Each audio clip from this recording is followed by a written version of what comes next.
love you more, to attune our hearts and minds with your great presence. Om, peace.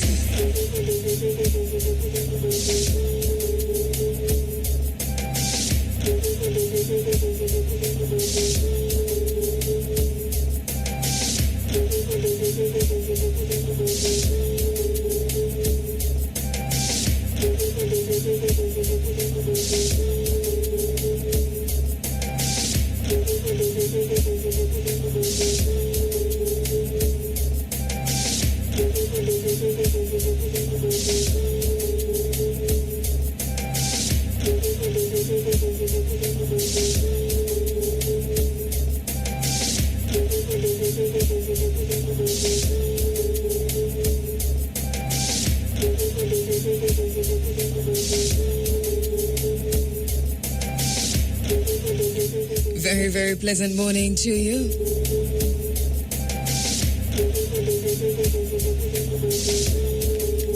Welcome once again. You're inside of the IRFM Forum. It's Running African.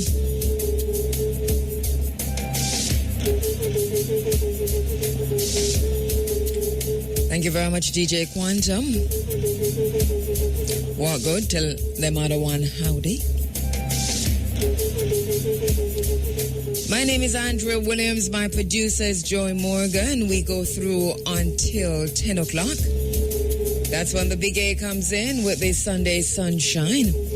At 8 minutes after 6 o'clock, it's the IRFM Forum, Running African, reuniting the African family for development, bearing witness, demanding change, developing an African-centered agenda for change and development.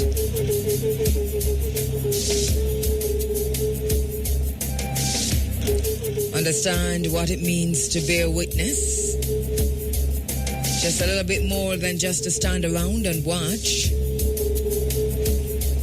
but to bear witness on behalf of my ancestors. Bearing witness on behalf of Chief Taki. Bearing witness on behalf of Chief Taichi. Bearing witness on behalf of Daddy Sam Sharp. We understand that bearing witness is more than just to stand around and watch. We're bearing witness on behalf of our ancestors. Bearing witness on behalf of Queen Nanny of the Maroons. Bearing witness on behalf of Baba Paul Boga. We understand what it means to bear witness. We understand that it's just much more than just standing around and watching. We're bearing witness on behalf of our ancestors. We're bearing witness on behalf of Ya Asantua. We're bearing witness on behalf of Queen Nzinga. We're bearing witness on behalf of one of the greatest pharaohs who ever lived, Hatshepsut. We're bearing witness on behalf of Pharaoh Khufu. We're bearing witness on behalf of our ancestor, Khafre. You're inside of the IRFM Forum, Running African, bearing witness, demanding change. Bearing witness on behalf of those who started the process of emancipation, which we have not yet fulfilled totally. Understanding that the promise of emancipation is broken, not fulfilled, not achieved. We're bearing witness on behalf of our ancestors this morning, as we do every minute and every day of our life.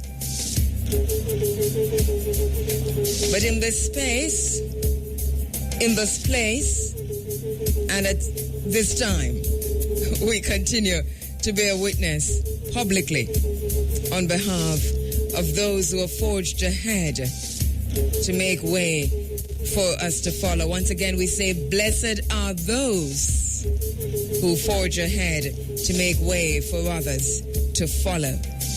It's the IRFM Forum running African at 12 minutes after 6 o'clock. Reuniting the African family for development. Bearing witness, demanding change. Developing an African-centered agenda for change.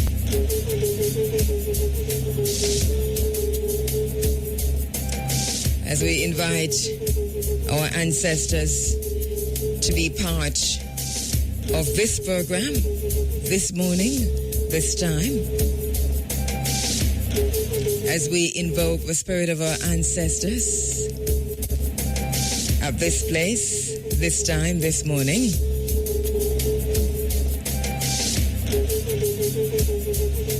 Understanding that it is up on their shoulders which we stand.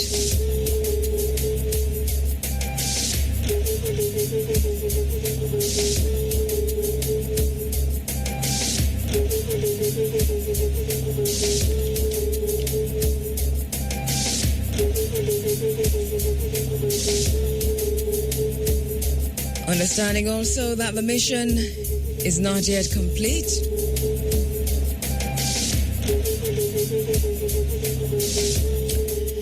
We've got an interesting program lined up for you this morning. Let me thank you for joining us on the internet at irefm.net. Thank you very much for joining us wherever you are. Whatever continent you're on, you're tuning in this morning by way of the internet, irefm.net. Thank you very much for joining. Thank you very much for taking the time out to do so. Welcome and good morning to you on the 107s, 107.1 all the way to 107.9. Good morning, good morning. Welcome to the program.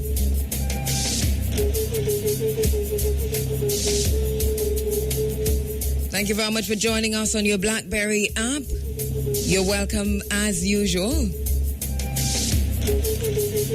It's an interactive situation, so you can reach us by email at andrea.williams@irefm.net.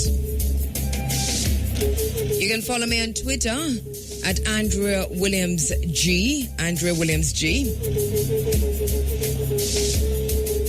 We're on Facebook at Andrea Williams. We're also on Facebook at Running African. And once again, just to tell you quickly, the Running African Facebook page is where the Running African family meet and greet and talk about the issues long after we've stepped away from the microphone.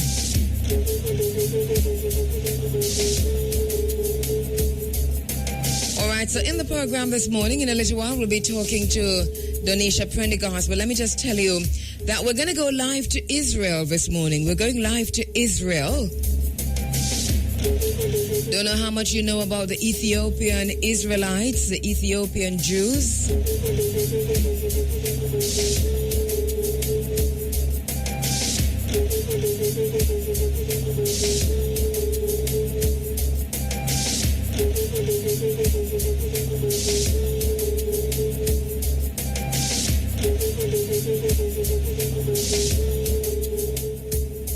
This morning we're going to be talking about the present situation of the Ethiopian Jews in Israel. As you know, Ethiopian history shows in the Kabu and other documents that the Ethiopians are directly related to the biblical character Solomon and that dynasty, through the lineage of His Imperial Majesty, the Emperor Haile Selassie.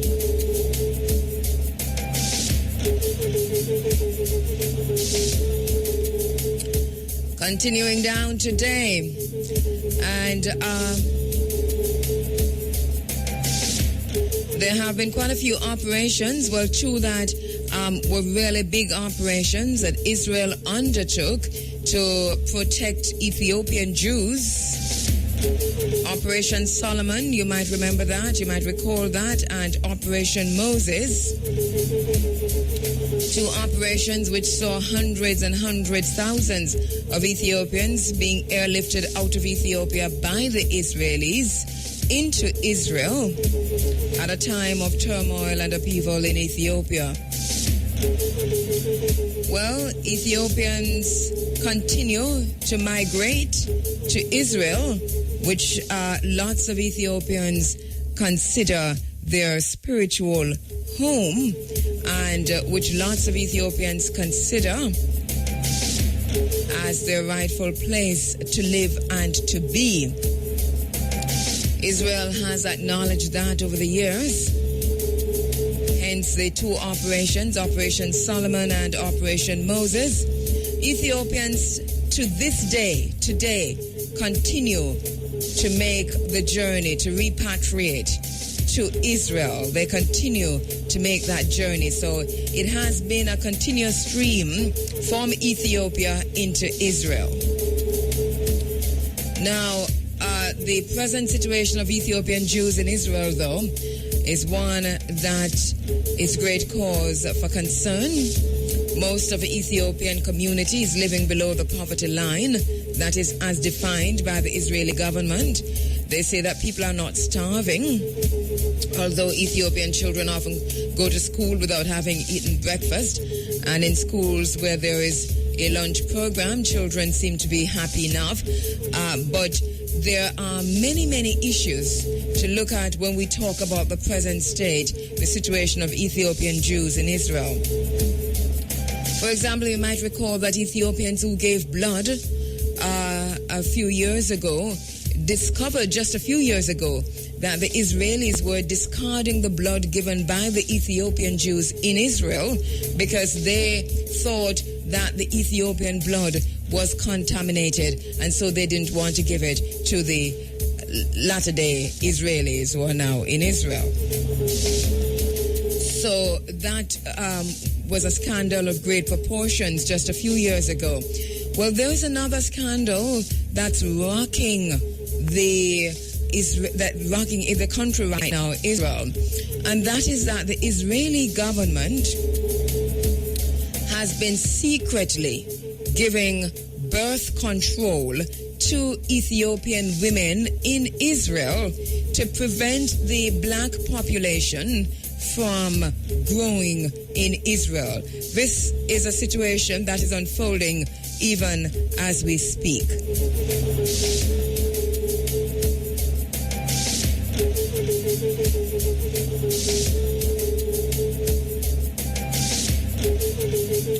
So we do have that situation unfolding in Israel this morning.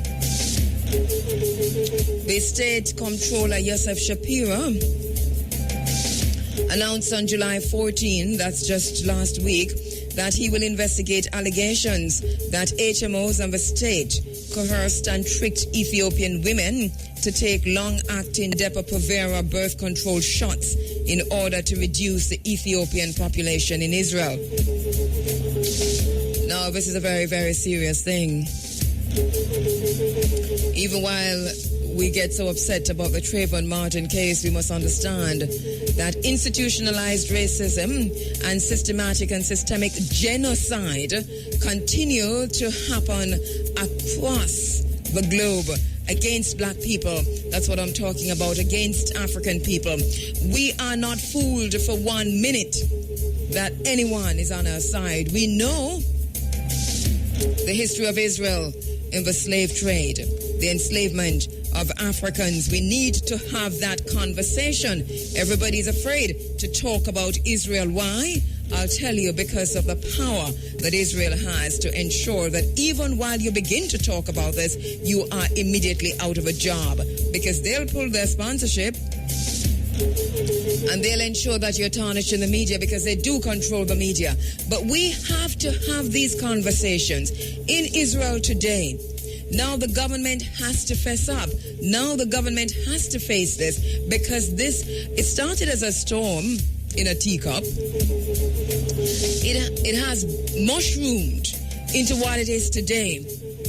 that now the state comptroller, Yosef Shapira, has now announced that there will be investigations. Ethiopian women have been given clandestinely. They weren't even asked.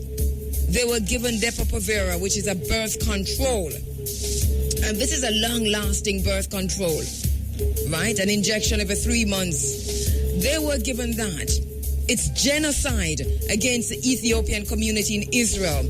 And even up to last week, the Israeli government is talking about this, but it doesn't make the mainstream media. The Ethiopian government last week said that it was launching an investigation into this. The Minister of Health has said, yes, it was happening. Ethiopian women have said, yes, we have been given this. Journalists who have investigated this have said, yes, this has been happening.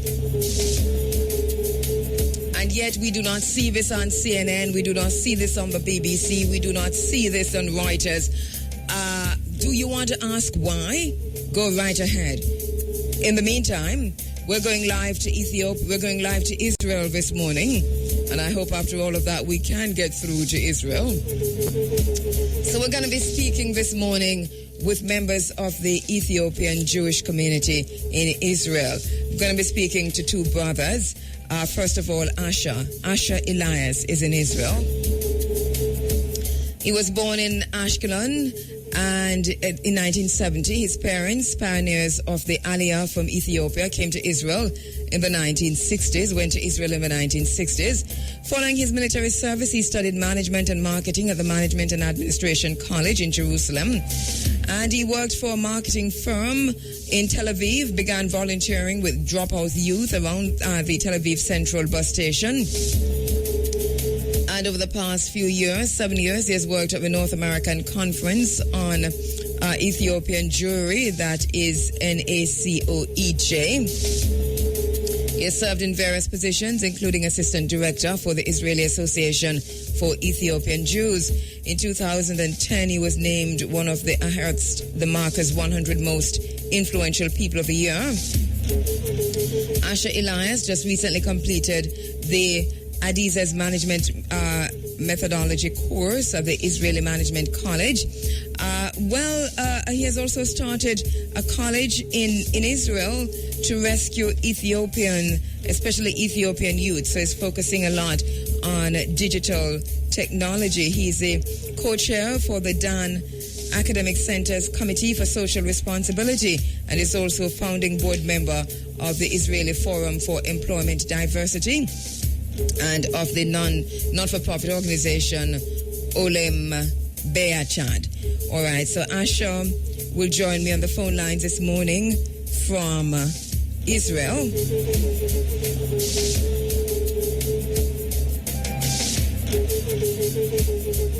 Also joining me this morning on the phone lines from Israel,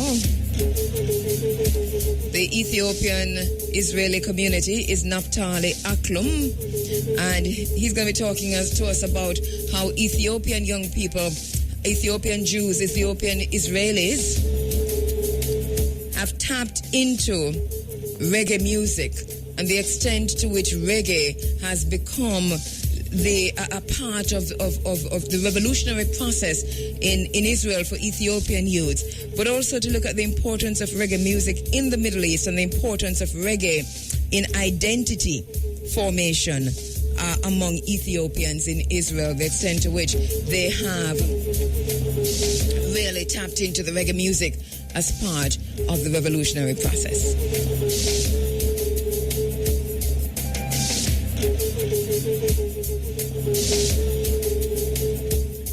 So, Naftali Aklum was born in Ethiopia in 1979. He's been to Jamaica before, so too was Asher.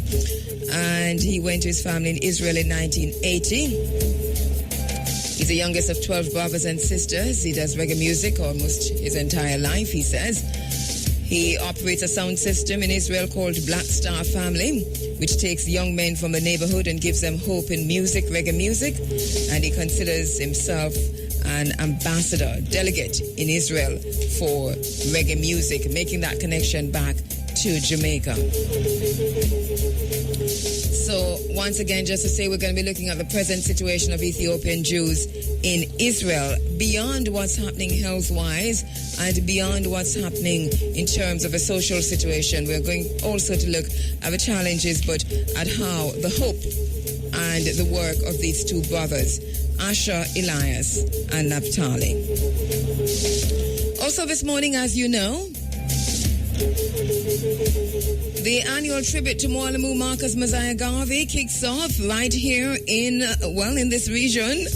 We're at the Rio Nuevo Village in St. Mary from August 17 to August 18. And our main guest speaker is Dr. Ray Higgins. We have invited Dr. Higgins to come into Jamaica. He is the chief elder and pastor of the African Village. Dr. Higgins' African Village was formerly known as the Ephesus Missionary Baptist Church in St. Louis, Missouri. It is now renamed. It has been renamed the African Village. If all our churches could rename themselves that way and not just, change a name, but change the practice. Dr. Ray Higgins, his spiritual name by which we should really be calling him, is Sa Ra Ankh Hotep Ma Kheru Setep En Ra, which means a son of God who has been chosen by God to be a teacher of truth, bringing or giving life and peace. So once again, Sa Ra Ankh Hotep Ma Kheru Setep En Ra. That is Dr. Ray Higgins' spiritual name. He joins us later on in August right here in Jamaica as our main guest speaker for the tribute to and celebration of Mwalimu Marcus Messiah Garvey, August 17 to 18 at Rio Nuevo Village. We join him live this morning. He is coming from St. Louis, Missouri. We'll be joining him live on the phone lines to talk about African-centeredness and African-centered consciousness. So that's what's going to be happening this morning with Dr. Ray Higgins, who will be coming into Jamaica for the celebrations. He speaks on August 18 at the Rio Nuevo Village. You can't afford to miss that. The Emancipation Jubilees on in St. Anne, August 1, and Joan Seegers is a cultural event consultant at the Jamaica National Heritage Trust, and she'll be talking to us this morning about the 17th staging of the Seville Emancipation Jubilee, scheduled for July 31, under the theme Forever Free, celebrating emancipation. By the way, we talked about Dr. Higgins also joining us in the studio this morning because, as we told you, it's a two-day festival celebrating Mwalimu Marcus Messiah Garvey. Mr. Hansel Berry, Managing Director of Bounce Out, will be in the studio this morning to talk to us specifically about the entertainment for children, because it's a family event, it's a family festival, so he's going to be providing that segment of things, keeping the children entertained and active, and he joins me in the studio this morning to talk a little bit about Bounce Out, his company, and what we can expect on the days, August 17 and 18, in Rio Nuevo, at the Rio Nuevo Village. We're also going to be talking to a representative from the medical community. By the way, the St. Anne Scientific Conference, the St. Anne's Bay Hospital Annual Scientific Conference, that is scheduled for Sunday, July 28. Dr. Nicole Dawkins, a senior medical officer at the St. Anne's Bay Regional Hospital, will be joining me this morning to talk about healthcare delivery in today's economy, a commitment to positive patient experience, which is the theme for the St. Anne's Bay Hospital's annual scientific conference. All right, so we've got lots and lots to come. As I told you before, though, Danisha Prendergast will be my first guest this morning on the phone lines. She's going to be talking about our conversations, which is an experience, she tells us, with different artists, visionaries, and pioneers about their art and mission. But an upcoming conversation series will feature the topic literary arts, music, and revolution. So literary arts, music, and revolution.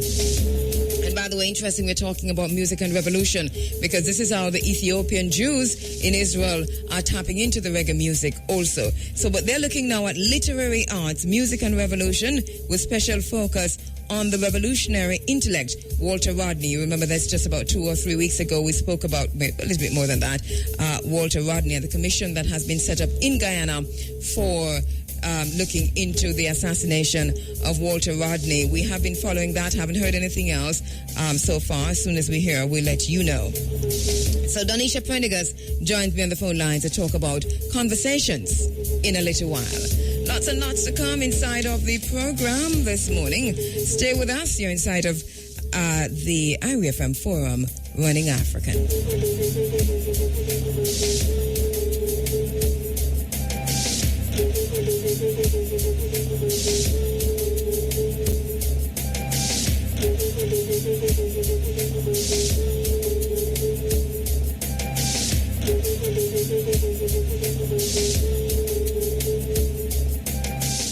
Celebrate Jamaica 50 and win big with JN Money Transfer. Everybody give win. I'm getting stronger.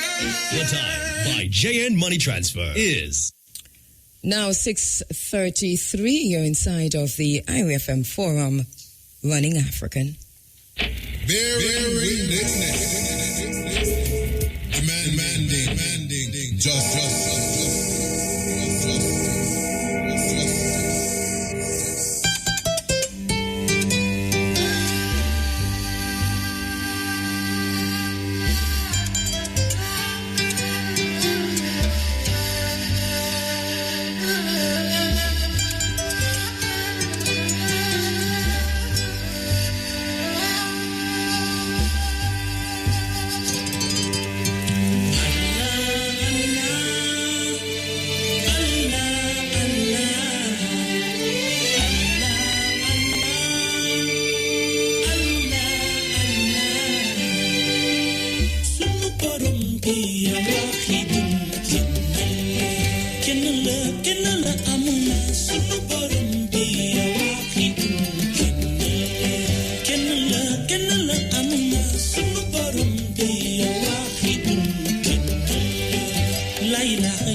Pan-African communities this morning mourning the loss, and it seems sudden for so many of us, of our sister, fellow Garveyite, Beverly Hamilton, who's been a member of the Running African family for as long as we've been on air.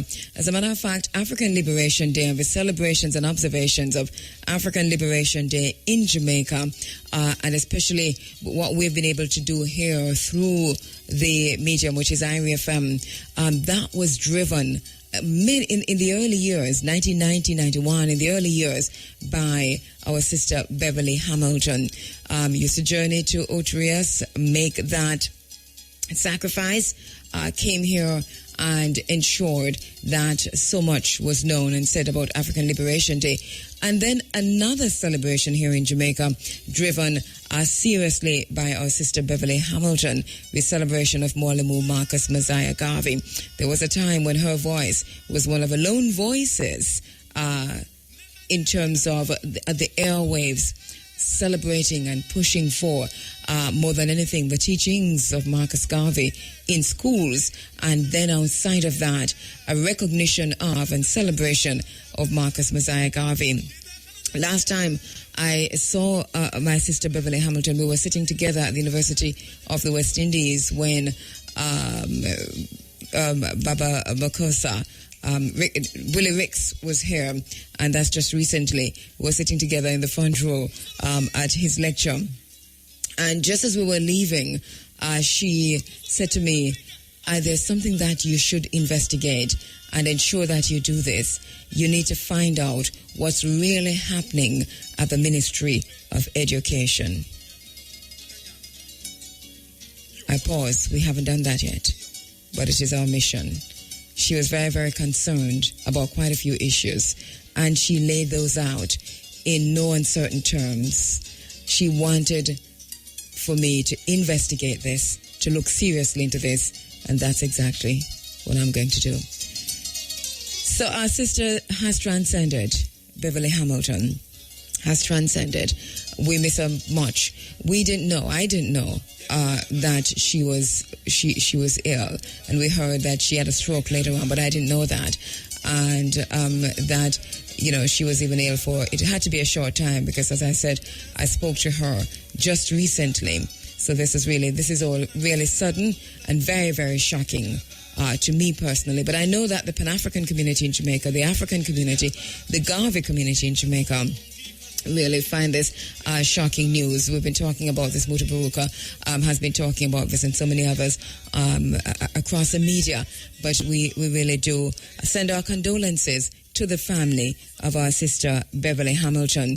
A lot of our we didn't know, for example, I'm hearing after her passing that she was actually the sister of Nana Faraika, who's been also a champion on the Pan-African Front, is a serious member of WADU and a serious Pan-Africanist. So it tells me a lot. So to the Hamilton family, to Dr. Ashley Hamilton Taylor, didn't know you were related to Beverly Hamilton, who I have been so close to over the many, many years. In the later years, not so much, but definitely in the early years, and then later on to come at a time when I have this relationship also with you and with your mother. So to the Hamilton family and to the Taylor family, our condolences to you from IRI FM, to the Pan-African community. Yes, we mourn the passing of our sister. We understand that she has transcended now in the realm of ancestors. We once again, our condolences to the family of our sister Beverly Hamilton.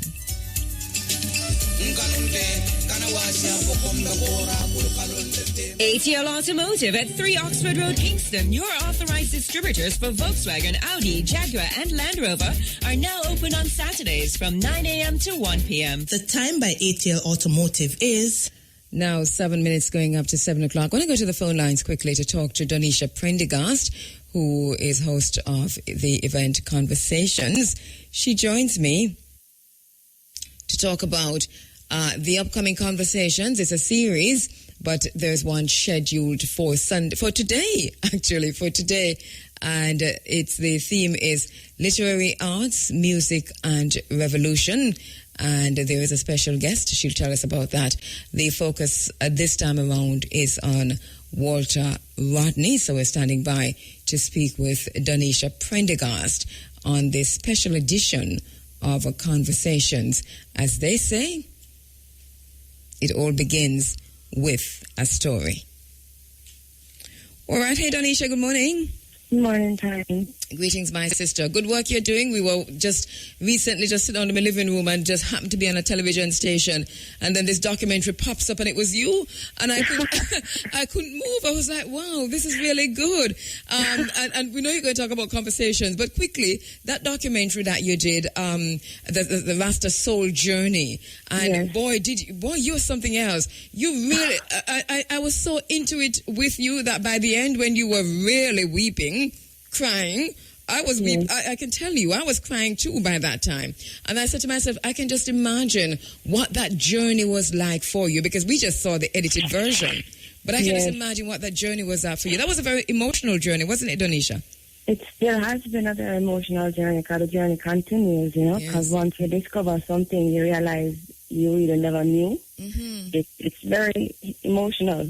And I saw the way, especially when you learned about and heard more, because I'm sure you knew before, but you heard more about Leonard Howell and about Pinnacle, because your journey took you across the world to the continent of Africa. Didn't you go to Israel also? Yes, we went to Ethiopia, Israel, South Africa, Jamaica, Canada, the US, the UK, and India. And then right forward to Jamaica. And you were, and as concerned as we have been here, that Leonard Howell has not been given the recognition that he deserves. I saw that hit you.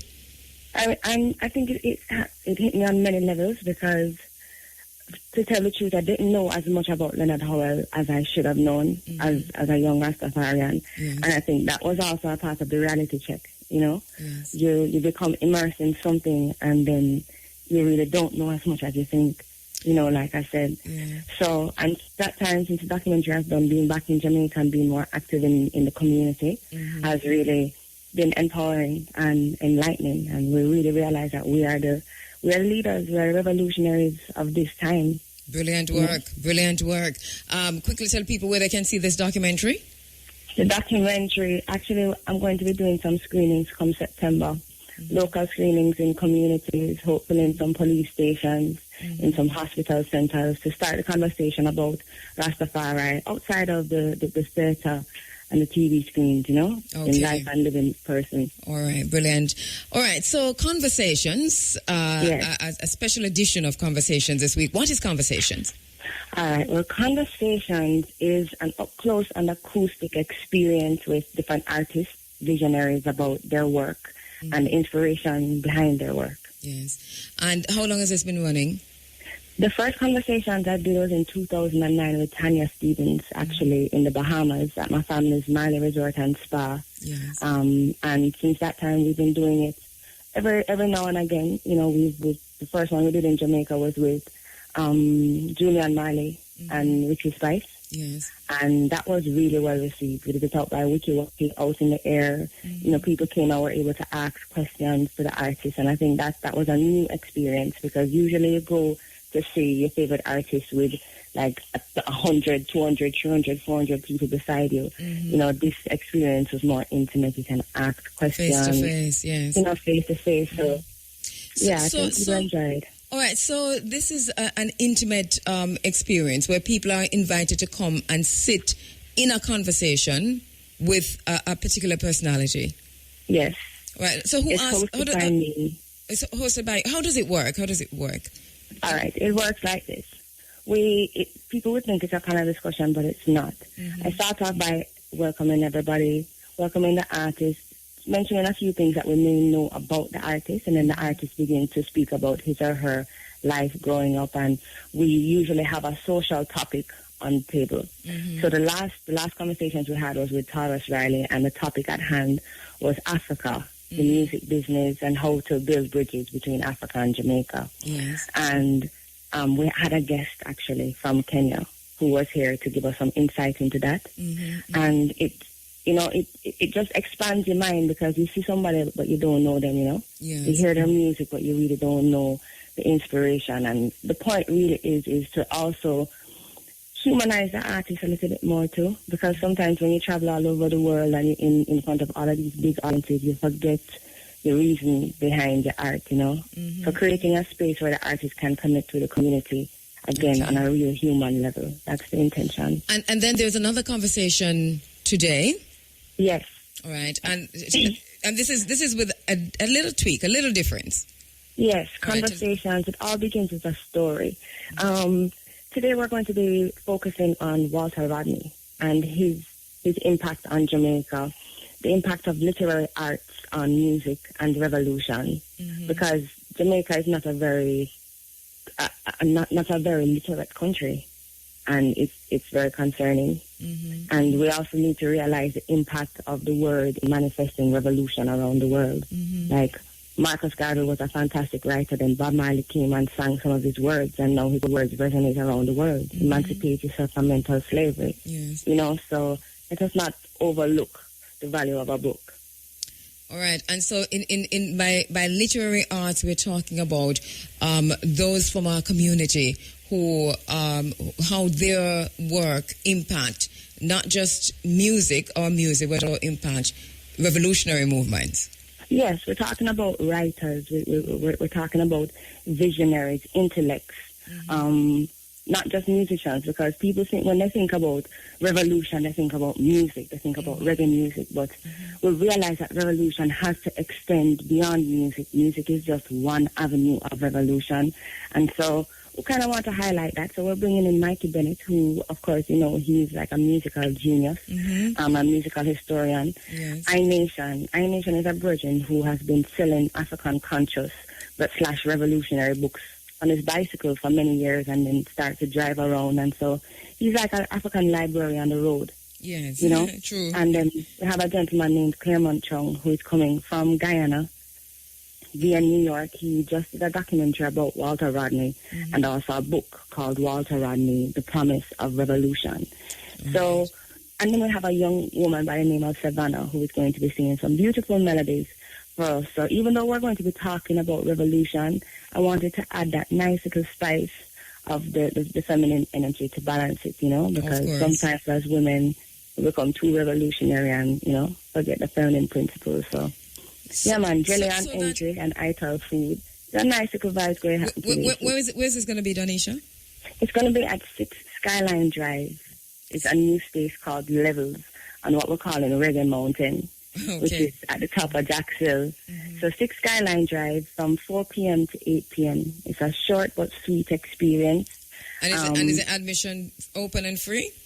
The admission, there is actually a donation, and it's up to you. We're hoping to get at least $1,000, but if you have $200, come with it, $300, come with it, because we're raising funds to help with the library initiative in Tivoli Gardens that our nation is leading. We're also collecting books for back to school and stuff like that. You know? All right, brilliant. So there is a donation expected, and you're also collecting books. So if persons have good books? Yeah, man, we want school books, we want pencils, pens, we want tool bags, and we will also want you to come with interest because I'll have the book lists in hand. And if you're really interested in being a part of the initiative, come and check me after the show, you know, and let's talk about it because we have lots of work to do. All right. Once again, it's 6 Skyline Avenue Drive. 6 Skyline Drive. All right. That's at the top of Jacksonville after you come through Papine. All right, brilliant. Thank you very much, Donisha. Tell us when this is happening all the time, because it's the first we're hearing about conversations. It's an important thing, you know, because I usually I travel so much. Whenever I'm here, it's always for a short time, but I like to do these little gatherings whenever I'm here, you know. So every time I'm doing it again, I'll keep you in tune. Brilliant. All right, and this time around, literary arts, music, and revolution. Thank you, Donisha. Yeah. You're welcome. Oh, and I want to send a big shout out to my brothers and sisters in Buffalo and Ras Jomo. I know you're tuned in right now, so big up my brother. You know, he definitely is, you know, just sent a note to say, tell Donisha that her name is Dindin or something to that effect. I know, man. They love me in Buffalo, man, and I love Buffalo, man. More strength soldiers. All right. Okay, Donisha, walk good. All right, just nice. Okay, Donisha Prendergast, they're talking about conversations happening today at 6 Skyline Drive. And remember now that the topic today is literary arts, music and revolution. Claremont Chung, the director of War Stories and editor of the book Walter Rodney, The Promise of Revolution, will be the main guest. With the service Jamaicans trust for their insurance, Sagicor Bank will be there for you. Let your trusted partner in insurance be your trusted banker too. The time by Sagicor Bank is...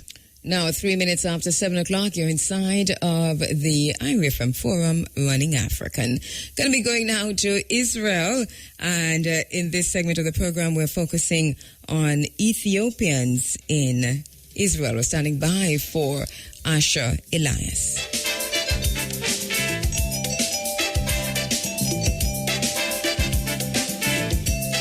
So once again, Asher Elias was born in Ashkelon in 1970. That's in Israel. And he is someone who's been actively involved in making a change in his community.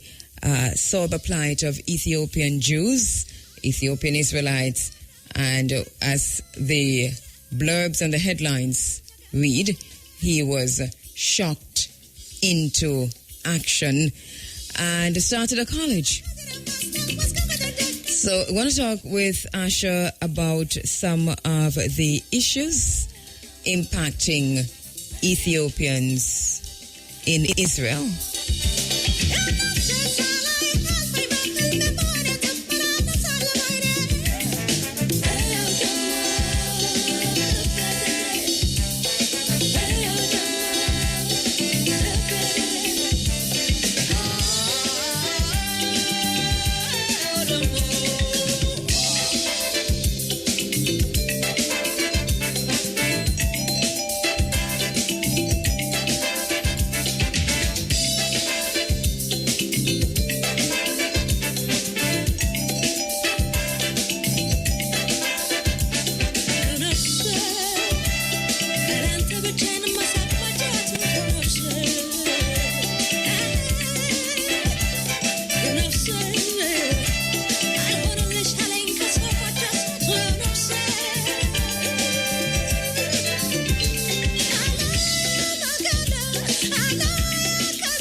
right, I think we do have Asha Elias joining us from Israel on the phone lines. Asha, good morning. Hi, how are you? Oh, good morning, and thank you very much. It's afternoon in Israel, isn't it? Yeah. All right. Thank you very much for joining us, Asha. We're going to be speaking later on this morning with another Ethiopian Israeli in Israel. Naftali Aklom is going to be joining us on the phone lines later on. But we've been talking about the Ethiopian community in Israel, Ethiopian Israelites, and in particular, we're talking also about the work that you have been doing in Israel. So we want to look a little bit at that also, Asha. But first of all, tell us, how did there come to be an Ethiopian community in Israel? Well, it's a kind of fulfillment of ancient dream. You know, as a Jewish community in Ethiopia who were in Ethiopia long before the day of Jesus even, we always pray for next year in Jerusalem. This is one of the prayers of the Jewish people. You know, as a Jewish community in Ethiopia who were in Ethiopia long before the day of Jesus even, we always pray for next year in Jerusalem. This is one of the prayers of the Jewish people. And actually in 1983, that was the first operation that tried to help some of the part of the community to arrive to Israel to fulfill that dream. Before that, there were some pioneers who came in the 60s by themselves to Israel. And later on 1991, there was another operation called the Solomon Operation, who brought the remaining Jews from Ethiopia to Israel. After that, since then, we're still having group of people from Ethiopia who are arriving to Israel, who related to the Jewish community. Mm-hmm. And so the Ethiopian Jews, they have a history, an ancient history, as you said before, that extends all the way before Jesus. Definitely. Actually, you know, I just realized that the only Jewish kingdom after the Second Temple was in Ethiopia, the Jewish kingdom in Ethiopia. But this is part of the history that people just start to realize. Not Africans, not Ethiopians, but Jewish people. They start to have a lot of research about the history, the background, and there's lots of research in Ethiopia about the Jewish life there. So it's indeed ancient history. Yes. The emperor himself, Emperor Haile Selassie, traces his own lineage back to Solomon and the Solomonic dynasty. Yeah, but it's not from that part. And I mean, there's a joke that, you know, in Ethiopia, everybody said that they're also part of the relationship between Queen Sheba and King Solomon. Most of them are from the Shiva part of the relationship. The Jewish community are from the Solomon part of the relationship. Yes. So basically, you know, it's they accepted Christianity while the Jewish remained Jewish. This is the main difference between the two groups. The two groups. And so what is, do you know the number, or what's the size in terms of numbers of the Ethiopian community now in Israel? In Israel, the numbers is about 130,000 Ethiopians in Israel. At the moment, about 130,000. All right, we've been talking about the many challenges being faced by the Ethiopian community. We saw recently, when Barack Obama visited, the President of the United States visited Israel, that there were photo opportunities with Miss Israel, who was an Ethiopian. So that kind of said, a lot of us stood up and said, wow, we didn't expect that. Was that also unexpected in Israel itself, that an Ethiopian woman would be named Miss Israel? Yes, but some of us, the social activists who involved with, with dealing with most of the challenges in integrating into the Israeli society or to build ourselves as a community, some of us believe that it's just a game for Obama. She's pretty, there is no doubt about that, but there's a lot of politics around. All right, So we thought so. Israel tried to show the world that, we're okay. So, Yes. Well, and a very good point you made, because this is exactly where we want to go. So Israel tried to show the world that the Ethiopian community in Israel is okay. But really and truly, the Ethiopian community in Israel isn't okay. So let us talk about some of the social issues. I want to jump right in, Asha, at the point where we have a latest news coming out now on July 14, which is just a few days ago, where we've been told that an investigation will be launched in the fact that the Israeli government gave forced birth control to Ethiopian women. Let us talk about that first before we talk about the integration. What can you tell us about that unfolding situation? Well, currently we have two Knesset members from the community who serve in the Israeli parliament, and they've been asked to establish a parliamentary inquiry committee that will investigate the entire story. The story, it's been published on one of the programs in Israel, on TV, and prime time, that women used to get this Depo-Provera injection in Ethiopia before coming to Israel. And some said that, it was kind of conditioned. If you won't take it, we won't help you to reach Israel, something like that. And it's under the title of birth control, which, if you put it in that way, it might be, they try to help people from Ethiopia to get familiar with the Western country like Israel and how to, to prepare for this kind of living. But it's one story out of many different stories that, force us to open our eyes and not really accept those message. Now there's investigation about this, about, the small details. I mean, we have a good friend of mine, Sava. Her name is Sava. He did the research for the TV program.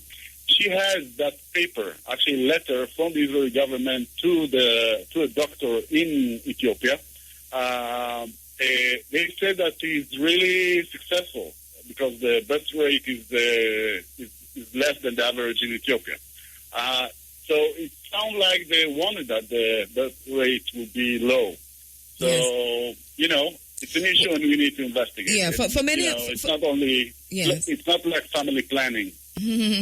No, for many of us it is genocidal. But for Depo-Provera is an interesting drug, which is a birth control drug, because our own women, mothers here in Jamaica, were used as guinea pigs to test Depo-Provera. So women in Jamaica were getting that drug without their knowledge that they were taking it with knowing that they were taking Depo-Provera, but not knowing that they were participating in a guinea pig test to see whether this works or this didn't work. So we have that in common, and here we have again Depo-Provera complicit in another genocidal situation. It's something that we're going to sit down and talk about another time.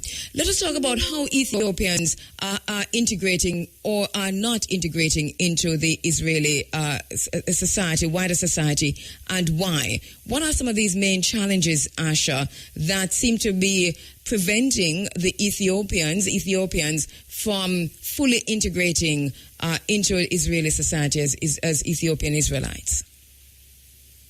Well, first, it's a very complicated question. But let's start with the main thing. For the first time, there is a black group in Israel claiming to be Jewish for the first time. So it's really challenging, a lot of thoughts, a lot of agendas, a lot of, that the Beta Israel community, the Jewish community from Ethiopia, were not in any kind of contact with the Jewish world for 2,000 years. Yes. So actually, we're laughing because in the community, when they saw the first Jews who came to investigate, they didn't believe that there's white Jews in the world. Mm. Yeah, so, so we came to Israel, to back home, and we found a lot of people in Israel, white people, from different countries who immigrated to Israel, back to Israel, to Jerusalem. But they were shocked to see that there's black Jews, and, a lot of people trying to investigate in terms of religion in many different aspects. But we're here. Mm-hmm. Now, this is really challenging. People, people like every place else, it's not an issue of Judaism or not. People, or they have plenty of stereotypes about black people from whatever education they got, or they having a very clear social agenda about hierarchy in society. Mm-hmm. Those that are ignorant, you can teach them. Those who have agendas, we need to fight them or to heal them, actually. Yes. And we're really challenging the Israeli society in many different aspects. So this is the basic. The rest are just symptoms of this roots of the problem. Mm-hmm. I mean, black Jews here in Israel with, equal rights like everybody else. So I believe most of the challenges that we're trying to face are, from that basic reason. Mm-hmm. Let us talk about black Jews in Israel. Yeah, and let us talk about.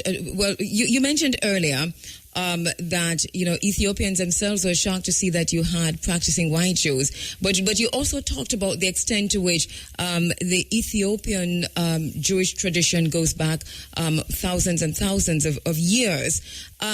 What would you say is the main difference in terms of how Ethiopian Jews worshipped as opposed to what you found in Israel, which is interesting because you said a Western society, but how is it different? Because it seems to me as if Ethiopia would have had the traditional way of worship would have been more preserved in Ethiopia, not going undisturbed for so many years, centuries.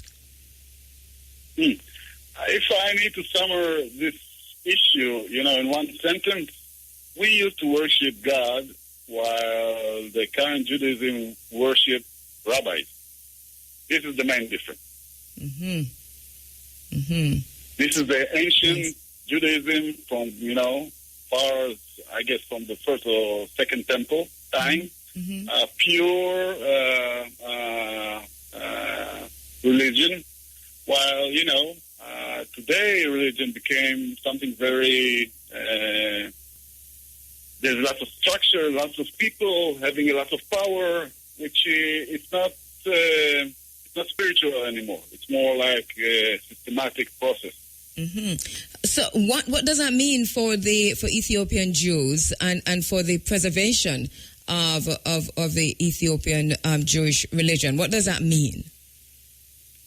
Well, we're people. Some people, adjust the new Judaism way of life.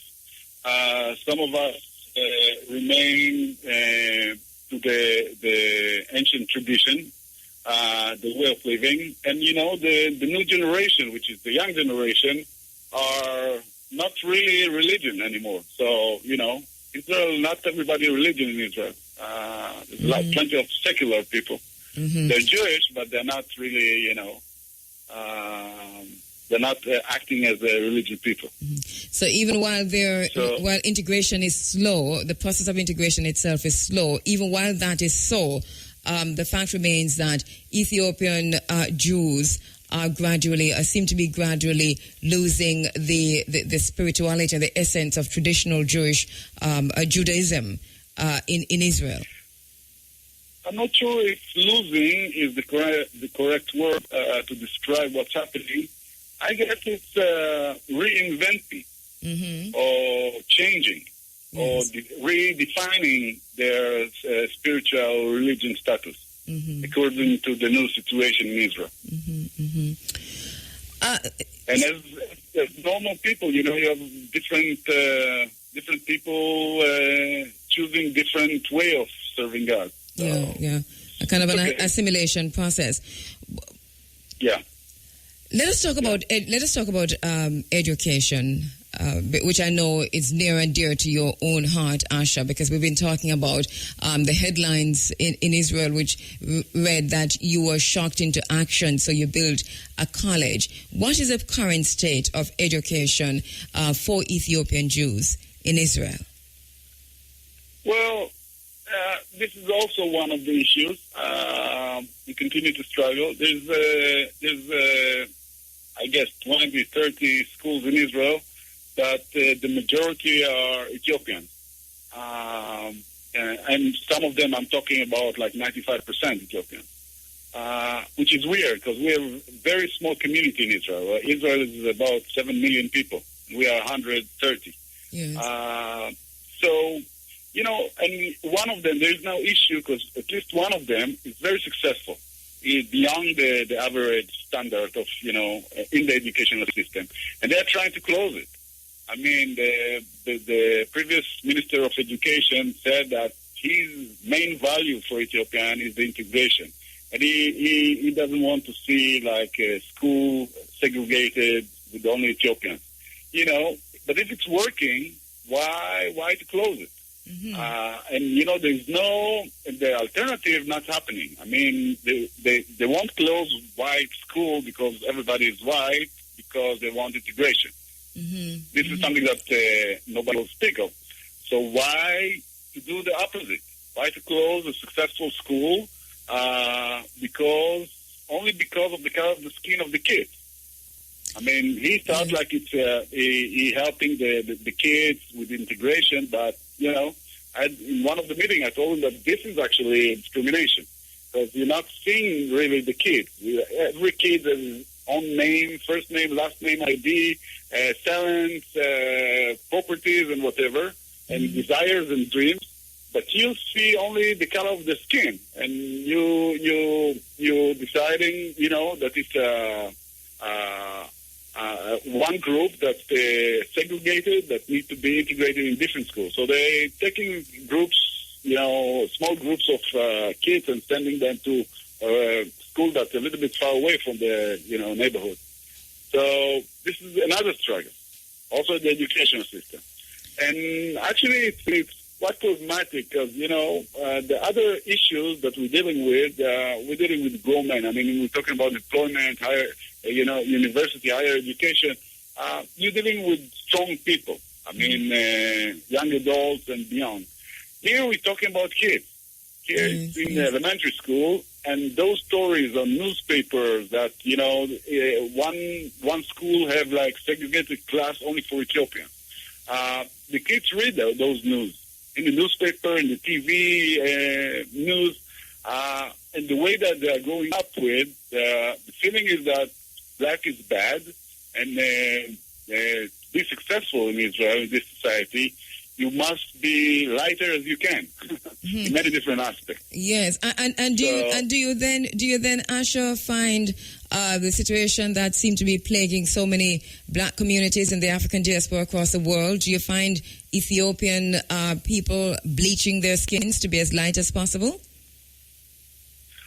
Well, sometimes I'm saying that I'm happy because of all those troubles and problems and issues that we need to face. Because it's really gathering the community. A lot of people thought that, it's a specific issue for a specific family or specific kid or specific person when he's been discriminated or something like that. More and more people understand that it's an issue of a community, of you being black and white society. And we need, to solve these issues, we need to gather, to be together, and, to work together for not only for the sake of our community, but for the sake of the Israeli society. You yourself started.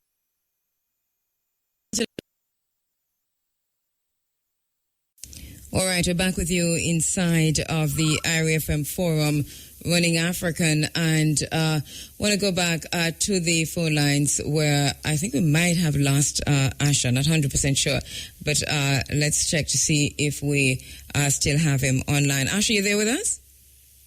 Yeah. Oh, brilliant. I thought we lost you for a moment there because we're trying to make that connection with Naftali. We're having just a wee bit of difficulty, Naftali Aklam, but we did get him on the phone line, so we're trying again to get him back. He's in Israel also. Asha, just before we went into the break, we were talking about education in Israel for the Ethiopian Jewish community, but you've linked the social conditions and economic conditions of Ethiopian Jews in Israel to unemployment. And one of the things that you talked about was the importance of getting people into quality jobs. So you kind of put your mouth where your money was and started a high-tech college. Now you're seeing a difference, but one of the issues you raised just before we went to break is that, so this needs to continue in terms of a social conscience of Ethiopians themselves who are now seeing a change in their employment status. So let us look at the broader employment condition situation of Ethiopian Jews. What would you say is a percentage of unemployment among Ethiopian Jews in Israel today? Well, one of the latest statistics that I read about educated people, graduate university with BA degree, it was less than 20% of them working in their field of profession. Wow. Meaning that you can you can graduate university but work as a security guard or cashier in a supermarket or something like that. And some of them working for a specific program for Ethiopians, meaning that, a separated group out of the Israeli society. So we more hear this kind of voices in the community, asking for, to get to treated as normal citizens, because we are normal citizens. So how does the Ethiopian community compare the social and economic situation within the Ethiopian community? How does that compare to other groups which have come into Israel? Yes. Well, one of the statistics said that we, as a community, we are on the lowest 20% of the social economical ladder in Israel. And actually, you can see this kind of statistic in many different fields. I mean, education, matriculations, suicide, people in jail, very bad statistic. But you can see change through the years, and mainly because people taking responsibility for themselves, start to think for themselves and, define their own path of life. Yes. Instead of, getting special treatment or special program or special... eventually it's our responsibility. So the extent to which the state is responsible, are you undermining that, or where does that fit in the scheme of things, the Israeli state? Well, there's things that need to be changed, and we're working to change it through lobby and advocacy in the government, in regulation and things like that. But there is another way or another part for this, and this is the industry. The industry is private. So you can control their values or their way of working, except the normal regulation of, businesses. So in one hand, we need to work with the businesses to try to let them understand the crucial situation and how can they be part of the solution. On the other hand, we need to work with the government to influence, legislation and, laws that deal with discrimination. That till we arrived, there was no issue of discrimination in terms of color. So there's plenty of work to do. But, I like to see, I'm very optimistic. So when I see the good strength, the good and the strong, the educated generation, the new generation, I believe that, we'll take responsibility and we'll make the change. I mean, our parents did fulfill like a dream of 2,000 years to back to Jerusalem. Our responsibility, my generation's responsibility. Sorry about that, Asher. Having just a little. Sorry about that. Let me just. All right, we have to take a quick break. We'll be right back. National Crackers, Golden Crackers, Cream Crackers, National Crackers, White Crackers, Crispy Crackers, National, delivering freshness every day. The time by National Crackers is 7:38, and we do apologize. I think we have lost Asher. Let me see. Yes, we have lost Asher as we try to make that connection with also with Naphtali, who is in Israel, to look at how Ethiopian youth are using music, reggae music, to form their own identity, and also to get through this situation in which they find themselves in Israel. As you heard Asher said just now, so many of the Ethiopian Jews who are in Israel, they were born there. They are a product of Operation Moses and Operation Solomon, and ongoing migration into Israel. We take a quick break. We'll be right back. All right. We are back with you inside of the IRFM Forum Running Africa, and we want to go back to Israel. But we're having just a teeny bit of problems, which we have worked out and just need to move ahead. So let's see if this is it. All right, let's go back to the lines to see if we've got Asher and Naphtali online. Asher, you there? I'm here, but it's time for Naphtali to speak up. Right, Naphtali, are you there? Yes, I'm here. Okay, brilliant. At last, we managed to make this conference. Thank you very much, my brother Naphtali, and for making this link with us. We've been looking just before you came on air at the challenges that the Ethiopian Jewish community is facing in Israel. But Asher said to us just before we went into the break that he's hopeful, regardless of the challenges, hope that the young people who are coming up now will take the Ethiopian Jewish community to higher levels in Israel. Part of that includes the work that you're doing on the ground, and also the influence of reggae music on the revolutionary process, the process of change in Ethiopia. To what extent is reggae music a music of change among Ethiopian youth? Well, before you want to make change in yourself, you have to know your roots. You have to know your back. You have to know your history. So reggae music is a music that combines history, rhythm, and understanding for each man, and especially for African people, especially people who come from Ethiopia and immigrate to a new country like Israel, which is a country that maybe 90% of them are white people. And when you have black people in a country that most of the people there are white people, there is a difficulties which in identity.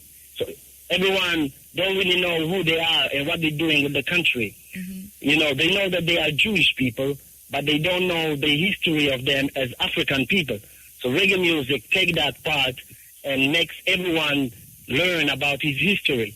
So I, as a black man, know that I'm from Africa, and I know that I'm a Jewish man, so I can build my identity. This is very important for a man before, him trying to walk into this new society. So when he knows himself as a man that is African and a Jewish and Israeli, and he can combine all these together, then he can move forward to the next level of jobs and to become a member of the Israeli society. So this is very, very important. Yeah, Naphtali, I know that Jamaicans listening this morning and the people who are listening to you across the world on irfm.net are saying, but here we are talking to an Ethiopian Jewish person in Israel, but he sounds Jamaican. How come you sound so Jamaican?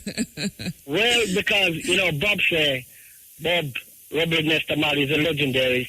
In one of his interviews in Australia, he said that reggae music will become bigger and bigger and bigger. And reggae music is bigger in the world, and especially here in the Middle East.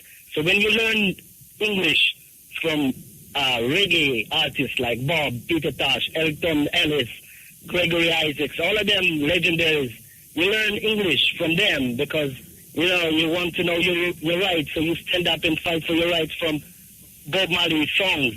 So you study not from school, you study from reggae music. You study when you listen to, radio in your room, you study English from that. So you have that accent and you learn from that. Yes. So this is why, we speak the way we speak now, because of the music, because of the artist. All right. Oh, so you talk about yes, is that you, Asha? Yeah, I'm totally agree with everything Naftali just said. Yes. You talk about identity just now, Naftali, and the way the young people are using the music in the continuing formation of their identity. Talk to us a little bit more about that. How pervasive, how popular is reggae music in Israel? And Israeli Ethiopians, Ethiopian Israelis, Ethiopian Jew, young people really embracing this music as part of the process? Well, I'm so happy that I have this privilege to speak to Jamaican people right now, driving from Ochirios to Mobile or from Mobile to Kingston, and they will hear that reggae music is a very big thing here in the Middle East. In terms of identity, as I said before, lots of artists are coming each year to Israel to perform. We have, in 2 days, I don't know if you know, I'm sure you know, Alborosi is coming to perform here. Yes. We had Ziggy Marley. We had, from Israel Vibration. All of them biggest artists from Jamaica are performing here each time and everywhere. I'm the delegate of the Reggae Embassy in Israel for the Reggae Embassy in Jamaica, promoting new artists like LD Anthony and new singers from Jamaica that want to move forward and go to Europe or to the Middle East. So reggae music is a very big thing here. We have reggae festivals, reggae clubs, and Ethiopian, it's very easy for them to connect to this music because of the connection to Ethiopia and to their skin, color of skin, black people. So it's very, very easy for them. It makes them, it's a weapon for them to deal with racism and discrimination. And to, when you walk in the street and you have self-confidence in yourself and self-confidence in your roots and in your color, then immediately the other person who speak with you will see that. And reggae music is something that gives those youth this self-confidence, which is very, very important for them. This is, we're living in, Babylon, it's a place that everyone woke up in the morning, go to work, trying to, it's all about money, work. So in this society that work all the time, you have to have self-confidence and you have to know yourself to say, yeah, I can be better than this person. I know I can do well. So this is what the music do. Oh, brilliant. And so the hope that you spoke of earlier, Asha, you talk about where the information technology is leading the young people, but also part of the hope of seeing things. Yes. Only one field. Yeah.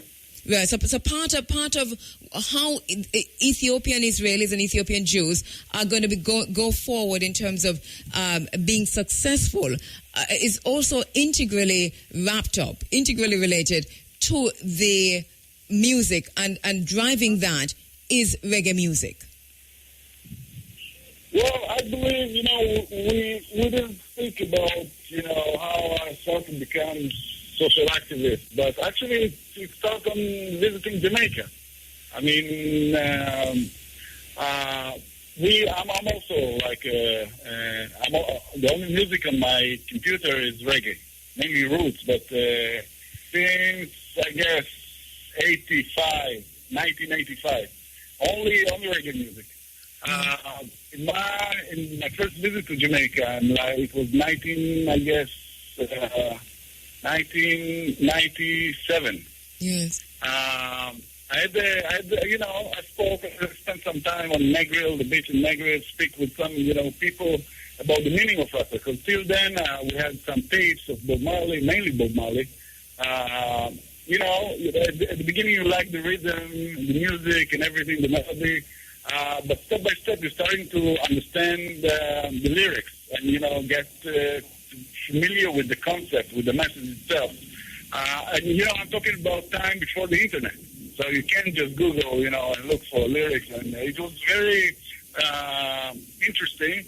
And, it's like, I always believe that reggae music, it's like a letter. You have the envelope, which is it's the rhythm, it's the look, it's the environment, and then you have the letter itself inside, which is the message.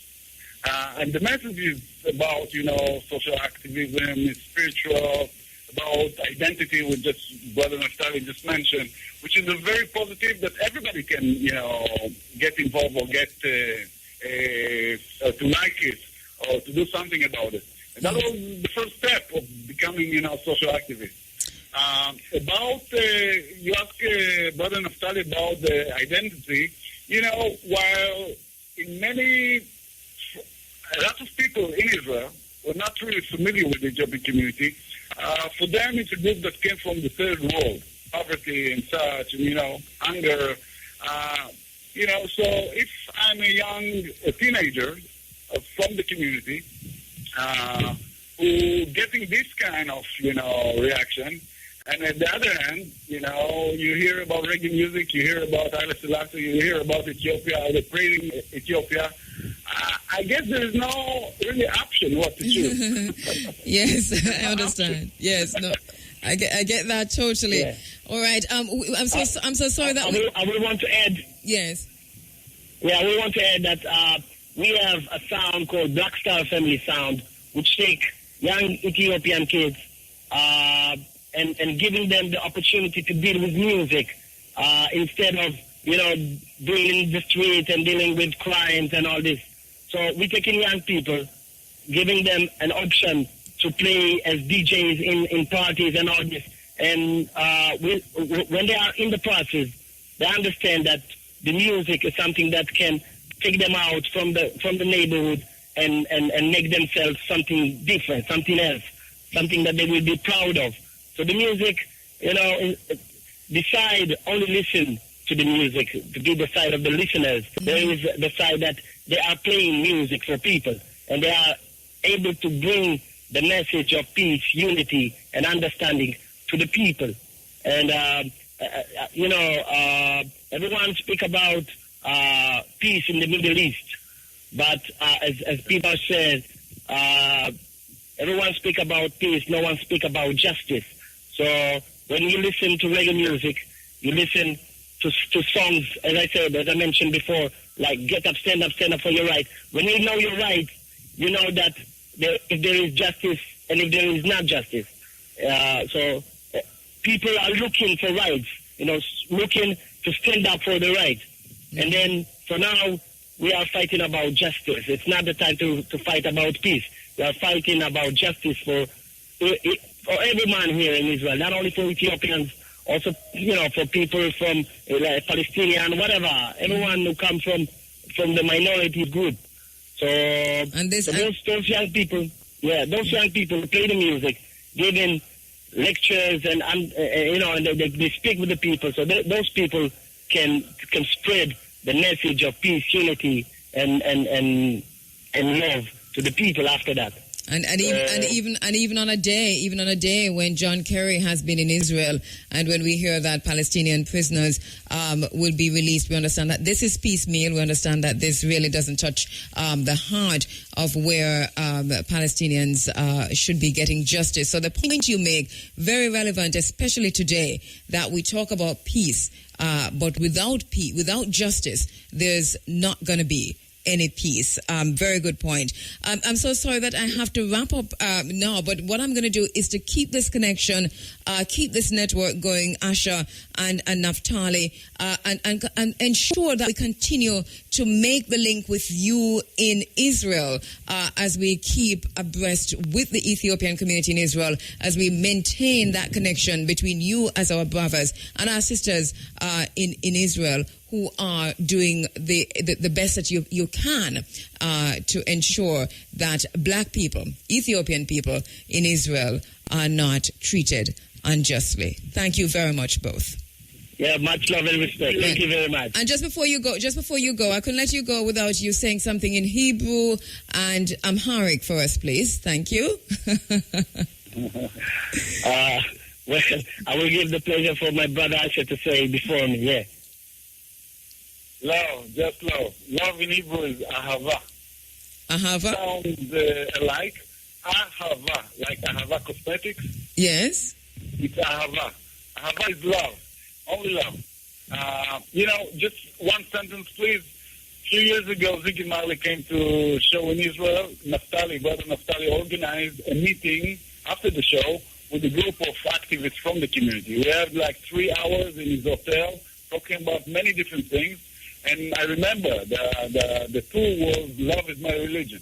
So love, I believe that love should be, when you have love, you have justice. So, and peace. All right, brilliant. So love in Hebrew is ahava. Thank you very much. Yeah. Yes, Naftali. Well, so I'll continue and I will say the same thing.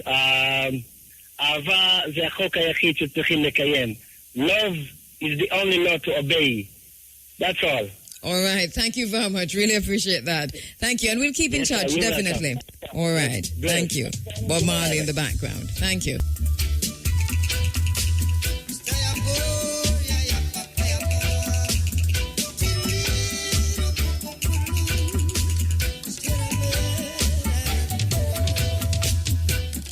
Africa unite, 'cause we're moving right out of Babylon.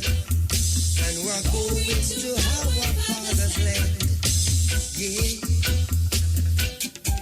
How good and how pleasant it would be before God and man. Yeah. To see the unification of all Africans. Yeah. Has it been said already? Let it be done. Yeah. We are the children of the Master Man. We are the children of the... And we have barely touched the surface of the state, the present situation of Ethiopian Jews in Israel. What we're picking up from our brothers, though, is a hope that they have that things will gradually change. And they're not just hoping this, they are being part of the change.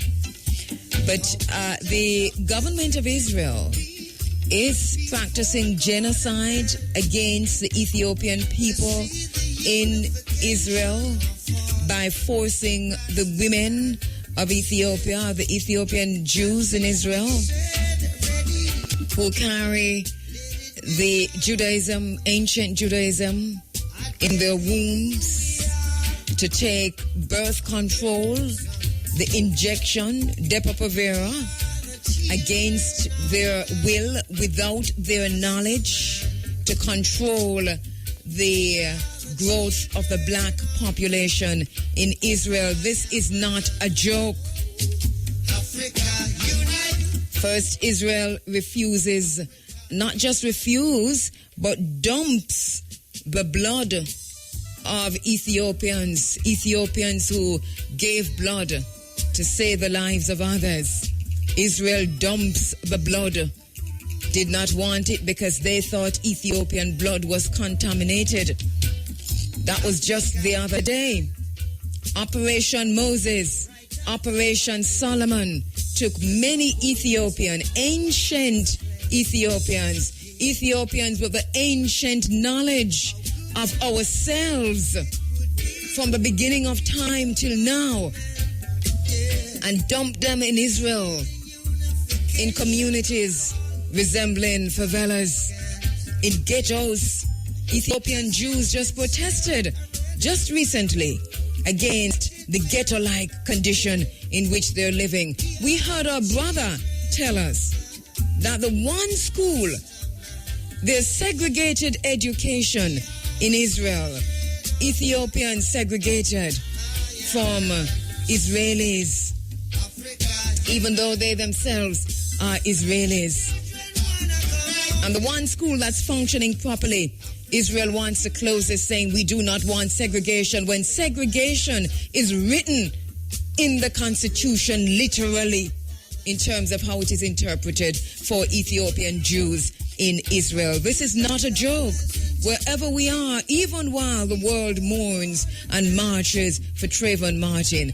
But our condition as African people, wherever we are, our condition, there must be a point at which we understand that there is a part of the world that does not wish to see us rise to be that which we are and have been.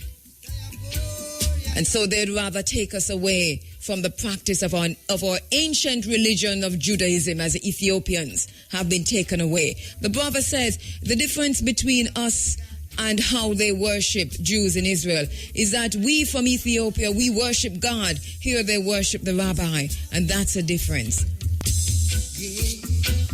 The history of Ethiopia is a long and glorious history.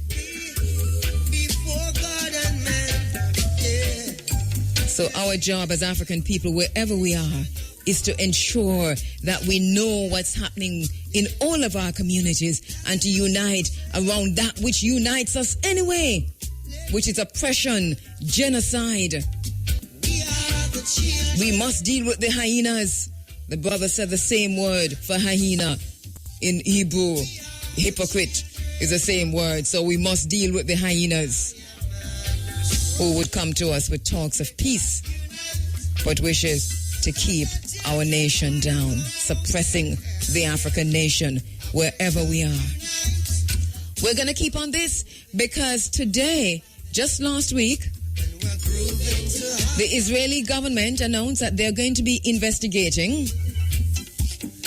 the forced genocidal act of its own government of giving Depo-Provera to Ethiopian women to prevent them from populating, prevent the population from growing. And we as Jamaicans, our situation is not much different. Jamaican women, we have not even stood up against this. It might be too late, but it's never too late to bring it to the fore, to say we were the guinea pigs for Depo-Provera. They tested that drug on us without our knowledge. And many of our women ended up with all kinds of cancers because we were the guinea pigs for the same birth control. It's genocide. Unite for your people. Unite for its greater than anything. Unite for the benefit of your children. Unite for its greater than anything. Only Optical Elements has the latest technology lenses and frames to suit your taste and budget. Visit us at 67 Halfway Tree Road. Online at Optical. August 17 and 18 will be the big day. It's a 2-day festival in celebration of Mwalimu Marcus Messiah Garvey. It's happening at the Rio Nuevo village right here in the region, on the border literally of St. Anne and St. Mary. And we have embraced in such a way both parishes in terms of bringing them to, or bringing ourselves to this area in the bowl that is Rio Nuevo village, nestled but the mountains behind and the mountains in front and the sea on one side, on the river on the other side. It is really a beautiful place to celebrate Mwalimu Marcus Messiah Garvey. There will be a Taino village there. Did we tell you about that Taino village? There'll also be an African village. You have to be part of that. There'll be a marketplace of Taino and African artifacts, and there'll be a museum of Taino and African artifacts as we celebrate Mwalimu Marcus Messiah Garvey this year. Coming in as the main guest speaker this year is our brother, Dr. Ray Higgins of the African Village, Pastor Ray Higgins. You've heard him because we've been playing his lectures here on the program for the last few weeks. He's going to be joining me. Well, he's joining me now on the phone lines, and we want to look at African-centeredness. Pastor Ray Higgins is a chief elder and pastor of the African Village. He joins me live on the phone lines. Dr. Ray Higgins, African-centeredness. Pastor Ray Higgins is a chief elder and pastor of the African Village. He joins me live on the phone lines. Dr. Ray Higgins, good morning. Thank you very much for joining us. And let me apologize for joining you much later than we had intended to. Oh, Queen Andrea, I understand. These things happen, my sister. How are you today? I am doing very well. And as we say in our African community, I am well if you too are well. I love it. Well, I'm doing blacktastic. Thank you for that one. One of our listeners heard that. He is blacktastic. I tell you, this is really brilliant. We're really looking forward to seeing you, to hearing you, and to being part of your company when you come in for the celebrations of Mwalimu Marcus Messiah Garvey, Dr. Higgins. I just want to quickly tell you that we were just having a discussion with Ethiopian Jews in Israel, Ethiopians who were taken to Israel in Operation Solomon and Operation Moses and so on, and still continue to migrate. And we were talking about the fact that Israel has been giving Depo-Provera, the birth control to control populations, to the Ethiopian Jewish women without their knowledge as part of what I call a genocidal act to control the black population in Israel. How do you see this, Dr. Higgins? Sister, I'm not surprised at all about that. What we must understand is this is something that has been going on for centuries. In the 14th, 15th, and 16th centuries, when the Europeans began to circumnavigate the globe, they began to find out that every port that they would land in, when these white men would have sex with women of color, the children were coming out colored. At that point, that's when the European powers that be decided we must do something about this, because if we don't, we're going to find that we will be genetically annihilated. And that is, as Frances Cress Welsing states in her book, The Yeezus Papers, that is what racism is all about. Genetic survival, white genetic survival. And it seems like no matter what device they use, their plan is not working. They have been trying to extirpate us from the face of the planet for centuries, and we are still outgrowing their projected numbers for us. So it is no wonder right here in America, Ted Turner, the owner of CNN and TNT Network, Ted Turner personally funded the creating of a pill called quinacrine, which it's a pill. It costs about 1 penny to make it. And quinacrine, once it's inserted, it's a self-insertion pill that women use. It literally burns out their fallopian tubes so they can't have children. So the whole agenda of black genocide is nothing new. And of course, Barack Obama, his first official act when he became president of the United States was to sign a bill for the funding of Planned Parenthood centers all over Africa. So we must understand and see the warfare before us so that we can begin to address these issues and not play into their hands.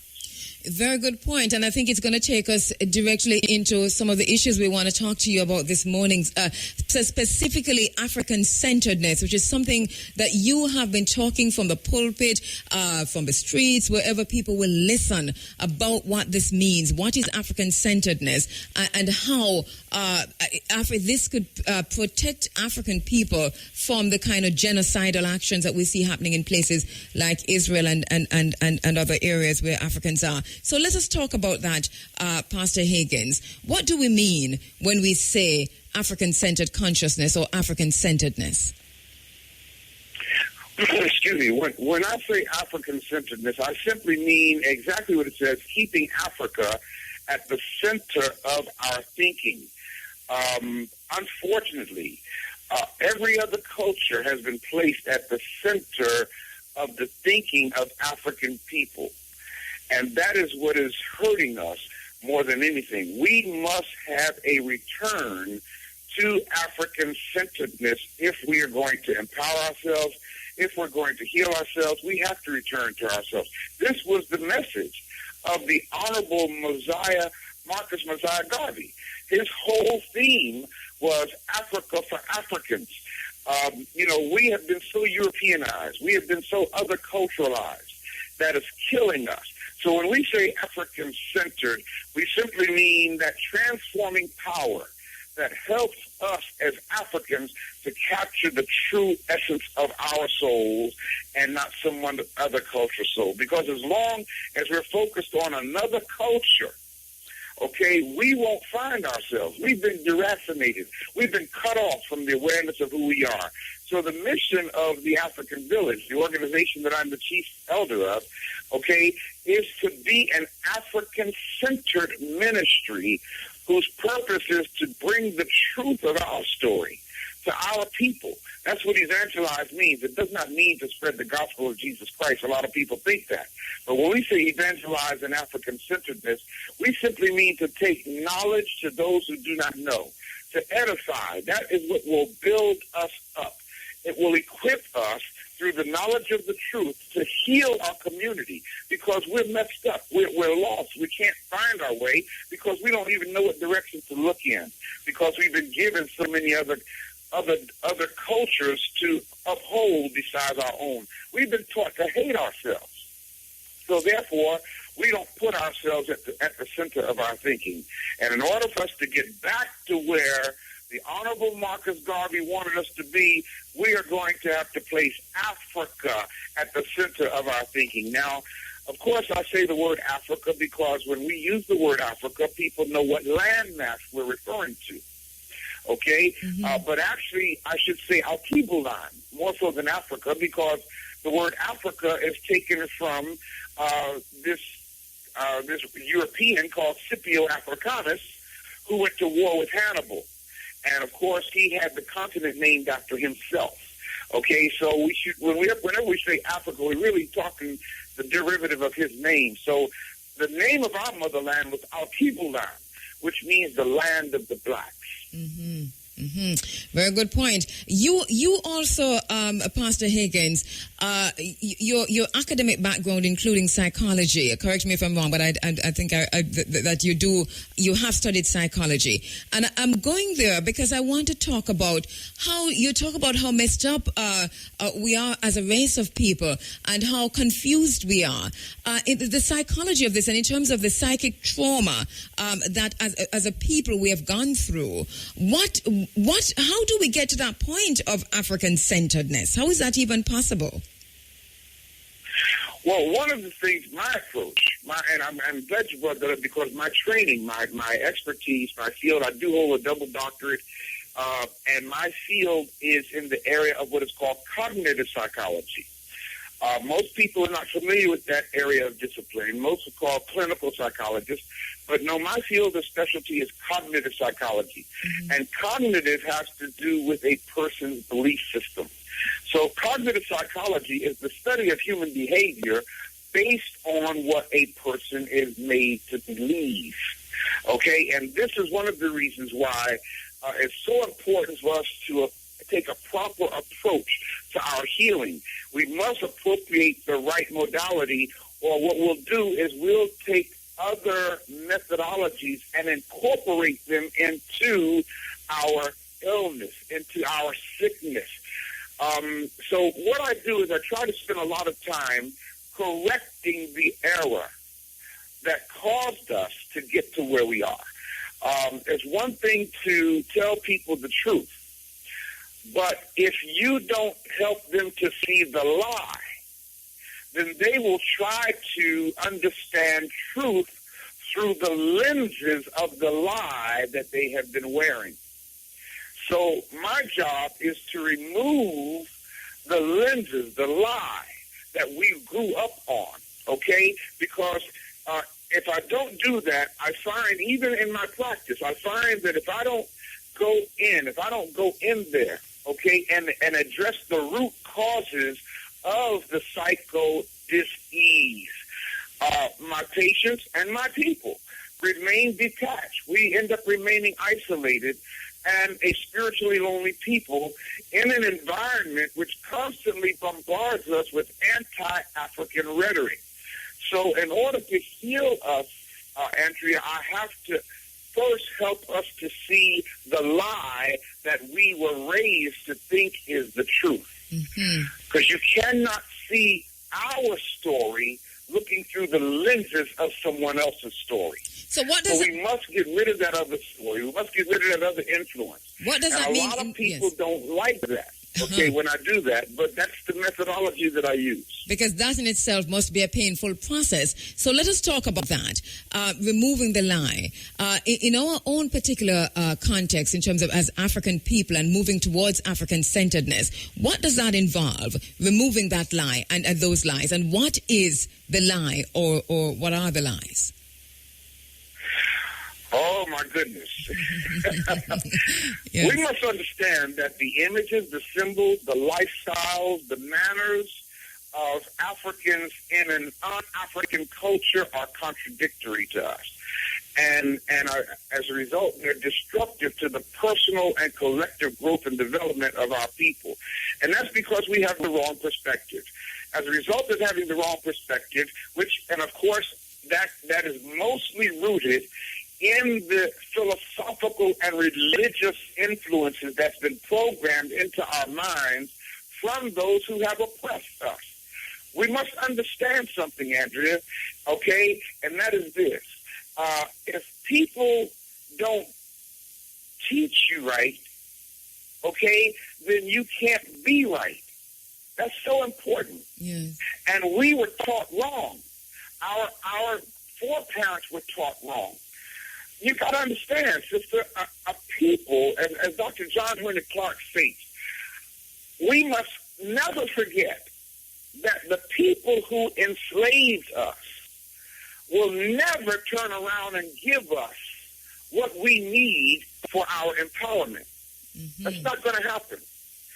We are going to have to take it upon ourselves, okay, to delete the lie from our minds. We've been given images that don't look like us. When I went to Ghana, and it was so painful for me, I went to Ghana and have lived in this dark cave for centuries, have a very serious predicament. Their eyes have become adjusted to the dark. Their eyes have become adjusted to the lie. Now, here's how this goes. We must remember this. If the sun in the sky, which gives us life, if the sun should suddenly appear to the very people who have lived in darkness for centuries, this thing called the sun, which should be life-giving for them, would end up being a destructive force for their eyes. So instead of helping them to see more clearly, it will blind them, because only thing their eyes are adjusted to is the lie. So that is why our approach to delivering our people from what they believe is the truth has to be done strategically, has to be done gradually, has to be done with compassion, It has to be done with love. We must understand that the person is always more important than the point. Mm-hmm. What I mean by that is sometimes we become so egotistical and wanting to communicate the knowledge that we think we know, that we share knowledge with people like a bright sunlight coming suddenly to someone who's been living in a cave. Yes. And we end up hurting our own people. So what we have to do is we have to take a slow approach and allow our people to see the truth. Don't just tell them the truth. And that's one of the reasons why in my lectures I show evidence of what I'm saying. Mm-hmm. Because one of the things I found out about the African mind, it's an awesome thing. It's a wonderful device that the Almighty has put in us called our African mind. There's nothing like it on the planet. Mm-hmm. The African mind is of such fertile soil that once you drop the seeds of truth on the African mind, even if it's been bound by the lie, the seeds of truth will begin to germinate because that's how God wired us to think. All right. So what I do in the African village, in fact, our transformation, I transformed the traditional Baptist church to the African village. But it took me several years to do it. I couldn't just walk through the door and say, okay, people, we're wrong. Mm-hmm. It took some time. Yes. So the approach was, in fact, the first Bible study that we had after I became the pastor of this Baptist church, and it's something because I had left the ministry, Andrea. I'll be honest with you. When my eyes came open, I left the ministry. I didn't want to have anything else to do with the lie. Okay? Yes. And after 5 years of intensive research, efficaciously, I ended up going back to the ministry because I was asked to take a church in St. Louis, Missouri. And when I'm saying, God, help me reach these people without destroying them or without them trying to destroy me. Because one of the things I found out about our people is if you come to them with some information that's outside of their circle of awareness, they will reject you in a heartbeat. So you have to develop the skill of reaching into their heart, not into their brain, but into their heart. Because people don't care how much you know until they know how much you care. We must never forget that. We're going to take a quick break. Okay. Pastor Higgins, let's take a quick break and come right back to continue the discussion. Very, very interesting discussion and enlightening conversation we're having with Pastor Higgins. We'll be right back. Now, 8:31. The essence of power is the ability to define someone's reality and have them live according to that definition as though it is a definition of their own choosing. We're back with you inside of the IRFM Forum Running African. My very, very special guest in this segment of the program, Pastor Ray Higgins. We're talking about African-centeredness. As you know, the celebration, the tribute to Mwalimu Marcus Messiah Garvey will be a 2-day festival this year, August 17 and 18 at the Rio Nuevo Village. And Dr. Higgins will be speaking on the 18th. He's our main guest speaker. We're inviting you to come down. There are 2 days. The Sunday is free of cost. On the first day, there is a charge to go to charities in St. Anne, the St. Anne's Bay Hospital, the Marcus Garvey High School, and the St. Mary Early Childhood Education Commission. In the meantime, though, Dr. Higgins is talking to us live from the United States of America. He comes in August as our main guest speaker. Dr. Higgins, thank you very much for staying with us online. Yes, my sister, I'm honored to. All right. You just before we went into the break, you spoke about moving the church, the Baptist church, which you are pastoring, into the African-centered consciousness, and it dawned on me that this could not have been a simple feat. How difficult was that? It wasn't. It was very difficult, sister. And the reason why it was difficult is because when you're trying to move people from where they are, especially when they have become comfortable where they are, they don't see the need to move. Okay? And it's really interesting because their mentality is, well, I might not be where I want to be, but at least I'm not where I used to be.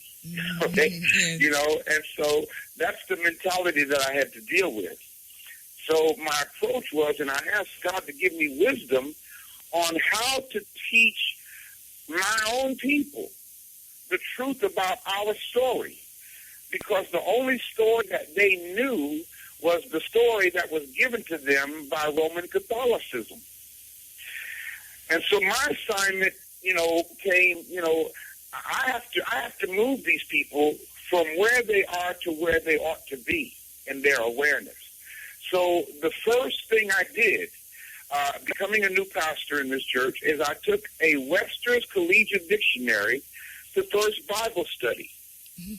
And I gave this dictionary to one of the leading sisters of the congregation. Her name was Linda Barnes. And I told Linda, I said, Linda, before we open up tonight, I want you to read something out of the dictionary. I said, I want you to turn to the word Lilith, Lilith, and read it out loud. And she opened the dictionary, found the word, and before she even read it out loud, she said, oh, my God. And so I said, just read it, Linda. And so she read it. And the dictionary clearly states Lilith was Adam's first wife before Eve. Mm-hmm. And as soon as she read that, Sister Andrea, about 3 other people in the audience became highly irritated. Of course. What Adam are you talking about? What book are you reading from? Where you get that from? And I had to calm them down and say, brothers and sisters, tonight's discussion is not about Lilith. The reason why I had Linda to read about Lilith is so that everyone here would begin to understand that there is more to know than what you think you know. And once we laid that foundation, once that foundation was laid, we were able to proceed with teaching. Mm-hmm. You see, I'm a teacher. I'm not a preacher. A preacher is a person who proclaims a message. And oftentimes, preachers end up preaching the same message or messages, few messages, over and over and over and over again, because that's their assignment as a preacher. Yes. And that's why most of our people in most of our churches, after you've been in church 2 or 3 years, you've heard all of the messages. And many of our people who've been in church 15 and 20 years have not grown because listening to the same messages over and over and over and over and over again. How many times do people sit in church and they can finish the sentence before the preacher does? Because they've heard this message before. You know, I talked to a man several weeks ago, an elderly man. He said, son, I don't go to church anymore. I said, Elder, why don't you go to church? He said, because 30 years ago when I went to church, Daniel was in the lion's den. Mm-hmm. And I went to a funeral last week, and Daniel is still in the lion's den. You see? So our people need to be taught. We need to be given the information necessary about our story, about our culture, about our great African past, about our great African civilizations, and how we gave science to the world, how we gave horticulture to the world, how our ancestors gave agriculture and music and art and philosophy and you name it. It came from African people. But why is it that now all of a sudden we are under arrest when it comes to our spiritual development and our intellectual empowerment? And this is where I want to go in terms of our spiritual development, Pastor Higgins, because here we are, talking about spirituality, talking about ourselves as the creators of civilization. But isn't that in direct conflict and opposition to what we know as Christianity? Most definitely. That's the problem. That's exactly my point. Okay? You see, what we have to understand, this is the approach I try to get people to see. Let's look at the timeline here.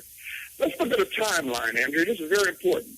approximately 2,345 years ago, our African-centered culture and spirituality was replaced by another culture and religion. So for the last, and that was in 332 when the Greeks invaded. Actually, before that, the Persians invaded our motherland. But the Greeks invaded in 332 BC. That was the most damaging invasion to our motherland. Now, this is not religion. This is history. And see, even as a psychologist, before I can help my patients, I must first go back and do a history study. I must understand what happened in this person's past to bring them to this point. And that's the same approach we must take in healing our spirituality. We must understand what happened in our past to get us to where we are today. So over 2,000 years ago, our African-centered culture and spirituality was replaced by another culture. And we've been cut off from the truth about ourselves ever since. So after the Greeks invaded our motherland, then the Roman Catholic Church came in 30 BC and invaded our motherland, and then the Muslims came in the seventh country and invaded our motherland. So our Africanness has been deculturalized several times over. So we're absolutely void of an awareness of who we are. And it does remind me... Yes, go ahead. Go ahead. Well, it does remind me, Pastor, that, I spoke with the two Ethiopian brothers today. They are Ethiopian Israelites, as I told you earlier. And when I asked about the difference between Ethiopia and ancient civilization, Judaism long before Jesus Christ, and when I asked what was the difference in terms of how Judaism is practiced in Ethiopia as an ancient traditional religion as opposed to what was happening in Israel, the brother said to me in one sentence, in Ethiopia, and these were his words, he said in one sentence, in Ethiopia, in Judaism, we worship God. In Israel, we worship the rabbi. The rabbis worship. And so we see this happening just the same in terms of the devolution of our ancient traditions. We are assimilated into other cultures and other ways of worship.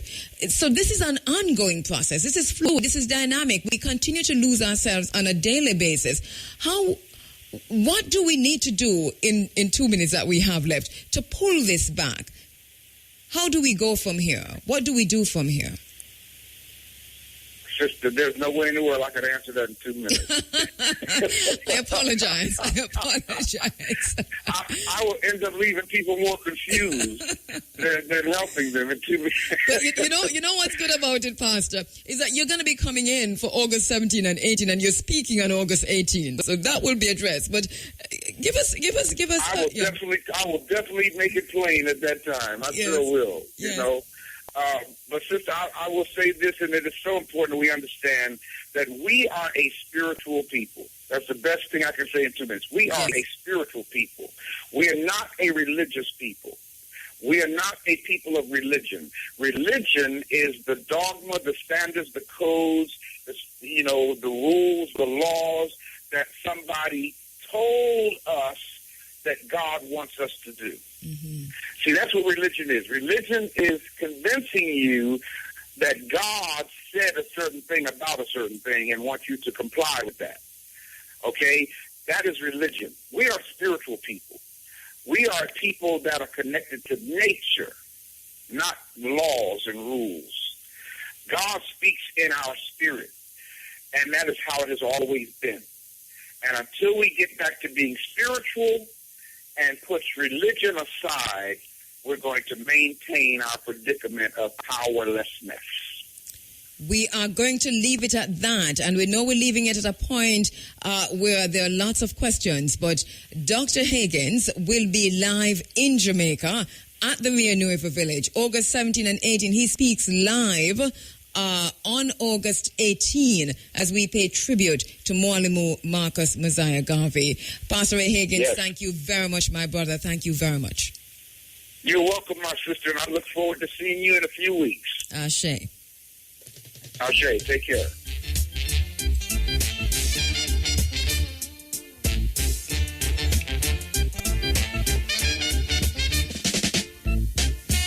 Marcus can words come to pass. Marcus can words come to pass. Can't get no food to eat. Can't get no money to spend. The celebration for Walamu Marcus Messiah Garvey gets underway August 17 and 18, 2013 at the Rio Nuevo Village. We will be there on August 17. We're back on August 18. It's a 2-day festival. Our main guest speaker, Dr. Ray Higgins. You heard him just now. Chief Elder and Pastor of the African Village. His spiritual name is Sarah Ankh Hotep Kheru Setep En Ra. It means a son of God who has been chosen by God to be a teacher of truth, bringing or giving life and peace. He's a clinician, a therapist, a musician, a radio and TV syndicated show host. Holds a doctorate in cognitive psychology. Psychology with emphasis on cognitive psychology, that is. All right, Natalie Campbell is standing by with the local and international headlines. Time on area from 8:45. It's time now for the news. Not sports-wise, Trayvon-wise. Okay. Oh yes, that it was last week. This time that you were waking up to the news about the not guilty verdict. Yeah. Mm-hmm. And President Obama, we're going to carry a speech later on in the program, but he responded finally, I think. In a direct way. In a direct way. Yes. I saw that he came on he was being criticized a lot. Not so much. Before. Before, for not saying something, and then afterwards. No, for saying something. Oh, really? And then afterwards by some, but not as much as we thought, I thought there would have been a bigger backlash, but lots of voices are silent. Or maybe I need to spend some time watching Fox. Yes. Yes, if you watch Fox, you'll get more of the criticism. Yes. But that is something, eh? So on another matter, how did our athletes do is it Monaco? Where were they just recently? The Diamond League continues, right? Yeah, that was in Monaco. Mm-hmm. How did they do? Well, we just had, we didn't have any winners. I think Stephanie McPherson was our best place. She finished second in the 400. In fact, she went on a 50 seconds. She did 49.92, I think, a personal best. A Mantelman Show, I think, won that race. Or Naveline Williams didn't finish. I understand that there was some hamstring issue, but I hope it's not too bad. That will prevent her. How did he do? He finished, I think, 7th or 8th in the 100. Yes. Justin Gatlin won. Okay, so what happened? They just didn't finish. He did 10 something. Not just for him, but generally speaking, it seems that some were out. But this time around, we didn't seem to do so well. Yeah, we didn't dominate this meet. Shelley finished third.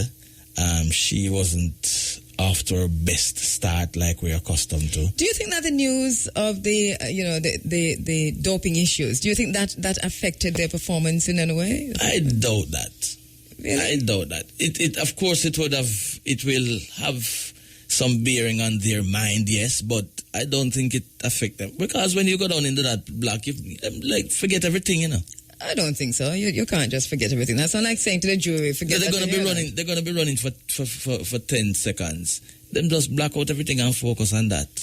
So how you explain? And that is why I think at the press conference the day before they'd asked not to be asked any questions about doping, and the moment question was asked, they walked out of the press conference. But that's how do you forget that?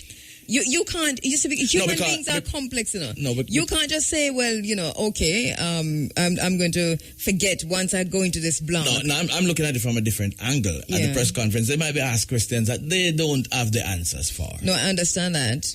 And then sometimes they might try to answer, and then sometimes put them foot in their mouth. Mm-hmm. So it's best not to. They ask not to be engaged in that. Well, I'm going to disagree with you because you can't just feel irate and come sit down.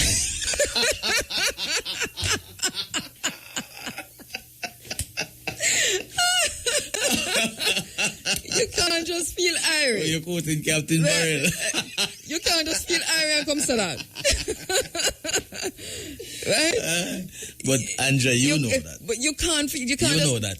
Robert, you cannot just feel irie and say that. But we are always feeling irie. Right? And that is why we can say what we say. So I was watching my TV the other night, right? And you know, I consider me and Captain a friend, right?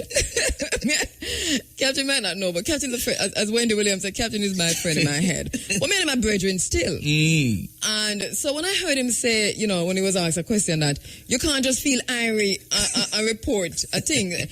What you draw from that is the journalist who reported this thing, it was a false report. So the journalist did not do his or her due diligence. Right. That's what I drew from that. Right. That's exactly what he was saying. Right. So when he say you can't just feel irie, I'm not talking about nobody. No, you let about Irie FM. Well, what's he talking about? If he's talking about irie, then he's wrong. Right. So he wasn't talking about irie. Irie was talking about, but him wrong. Because that story was only carried on Irie FM. Yes. Right. So what was the story? It was about an athlete who tested positive. Right, and he denied that. And he denied that because in the paper the other day, the day after he said that on TV, the headline was that he denied that. Yeah, but it was the same interview, just that the paper didn't carry it the following Obviously, day. They got a paper print for the next day. Right. All right, but that was the headline anyway. The following day, so that means he's saying that the Irie FM sports department, because right now all of us at Irie distancing ourselves from the sports. I'm joking. And you don't have to be, or anybody don't have to be, because when we carry anything like that, we have all the checks and balances. So let me ask you. So maybe Captain didn't know at the time when he was saying that. So you think he knows now?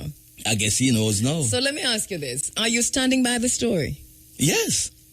That there's an athlete tested positive. Right. For what? For banned substance? For banned substance. Right. This is a footballer? Okay, but Captain says it's not true. Captain says not true. So how can you go against the Captain? Because I'm saying, maybe if you ask Captain today, he will not say that. All right, call Captain for me. No, I won't call him. I won't call him today. You think if we ask Captain today, if this is so, that he probably would not say you can't just feel irie and report a story? I'm sure he wouldn't say that. Well, in that case, has Captain apologized for casting a slur on the Irie from Sports Department? I told him he need to apologize to us. Captain, you know you can give us a soft apology without asking for no big apology. Just something soft. You know, if you don't want to apologize to the sports department, apologize to me. You can say sweetie and so on, and honey. Just because you're, as a sports editor, because he just read the sports, but he's wearing two hats. He's also the sports editor. So, as a sports editor at Irie FM, Mr. Robert Williams, you're standing by the story. Yes. So, was the story well researched? Well researched. Right. And well presented. Right. How many journalists worked on that story from the sports department? At least 3. Wow. So it was a big story. Yes. Right. But you see, Captain would have preferred if we didn't carry the story. What difference would that have made? Because it is a footballer. So, if you didn't carry the story, it would still be true. It would still be true. Right. So it would be like with the case with Asafa and Sharon last week. There are some people who would prefer if we didn't carry it too. So, not just we, but if the media. Right. But it doesn't work that way. Yeah, how does the media not carry a story like that? I don't know. You see, different people at different times will say different things about things.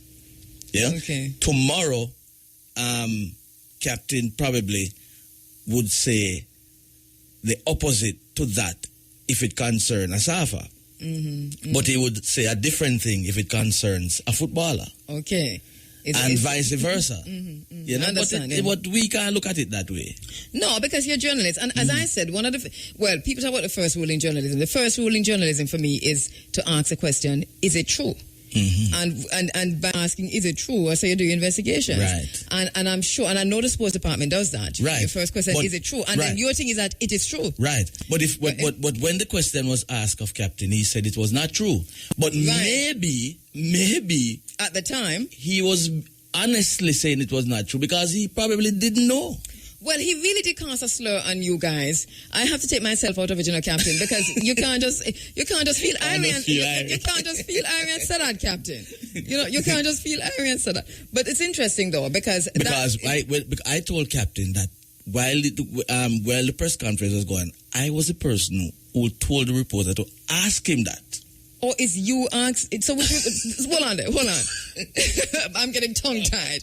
So you told which reporter? The reporter from the Observer? No. From the person who was representing Irie there. Okay, to ask him that question. So it was somebody representing Irie who asked that question. So when the question was asked, the other reporters were there. Okay. So I was listening to the entire thing, Okay.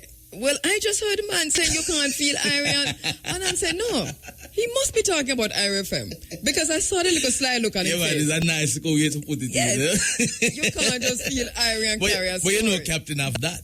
I know.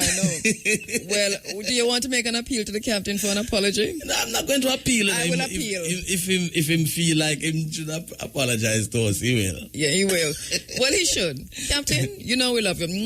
But it's just you need to apologize. It's just a case of one of those stories that we're not going to be belaboring the point, because an athlete is involved and you don't really want to, know? Yes, and you can just imagine me and you discussing it this morning, everybody asking is which footballer. Again. Why me not ask you which footballer? Because I will not say. I'm not going to ask you that, right? Or I can't say.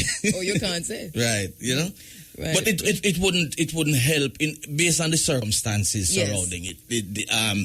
I wouldn't say. And the ongoing issues. So you don't need to say it right now. All right. In fact, we have left it alone. As I said to Captain, if you notice, we have left it alone. You haven't. Well, the rest is yours. We just resurrected here, sir. Yeah, you did. You should have told me that. You can't just feel Irie and leave it like that. No. You have to let me know what's going on. I never remember that you said something to me about it. I told you, yes. You can't just feel Irie. I told you I was going to find a way. Captain scored a big one. Of course. I love it, I love it.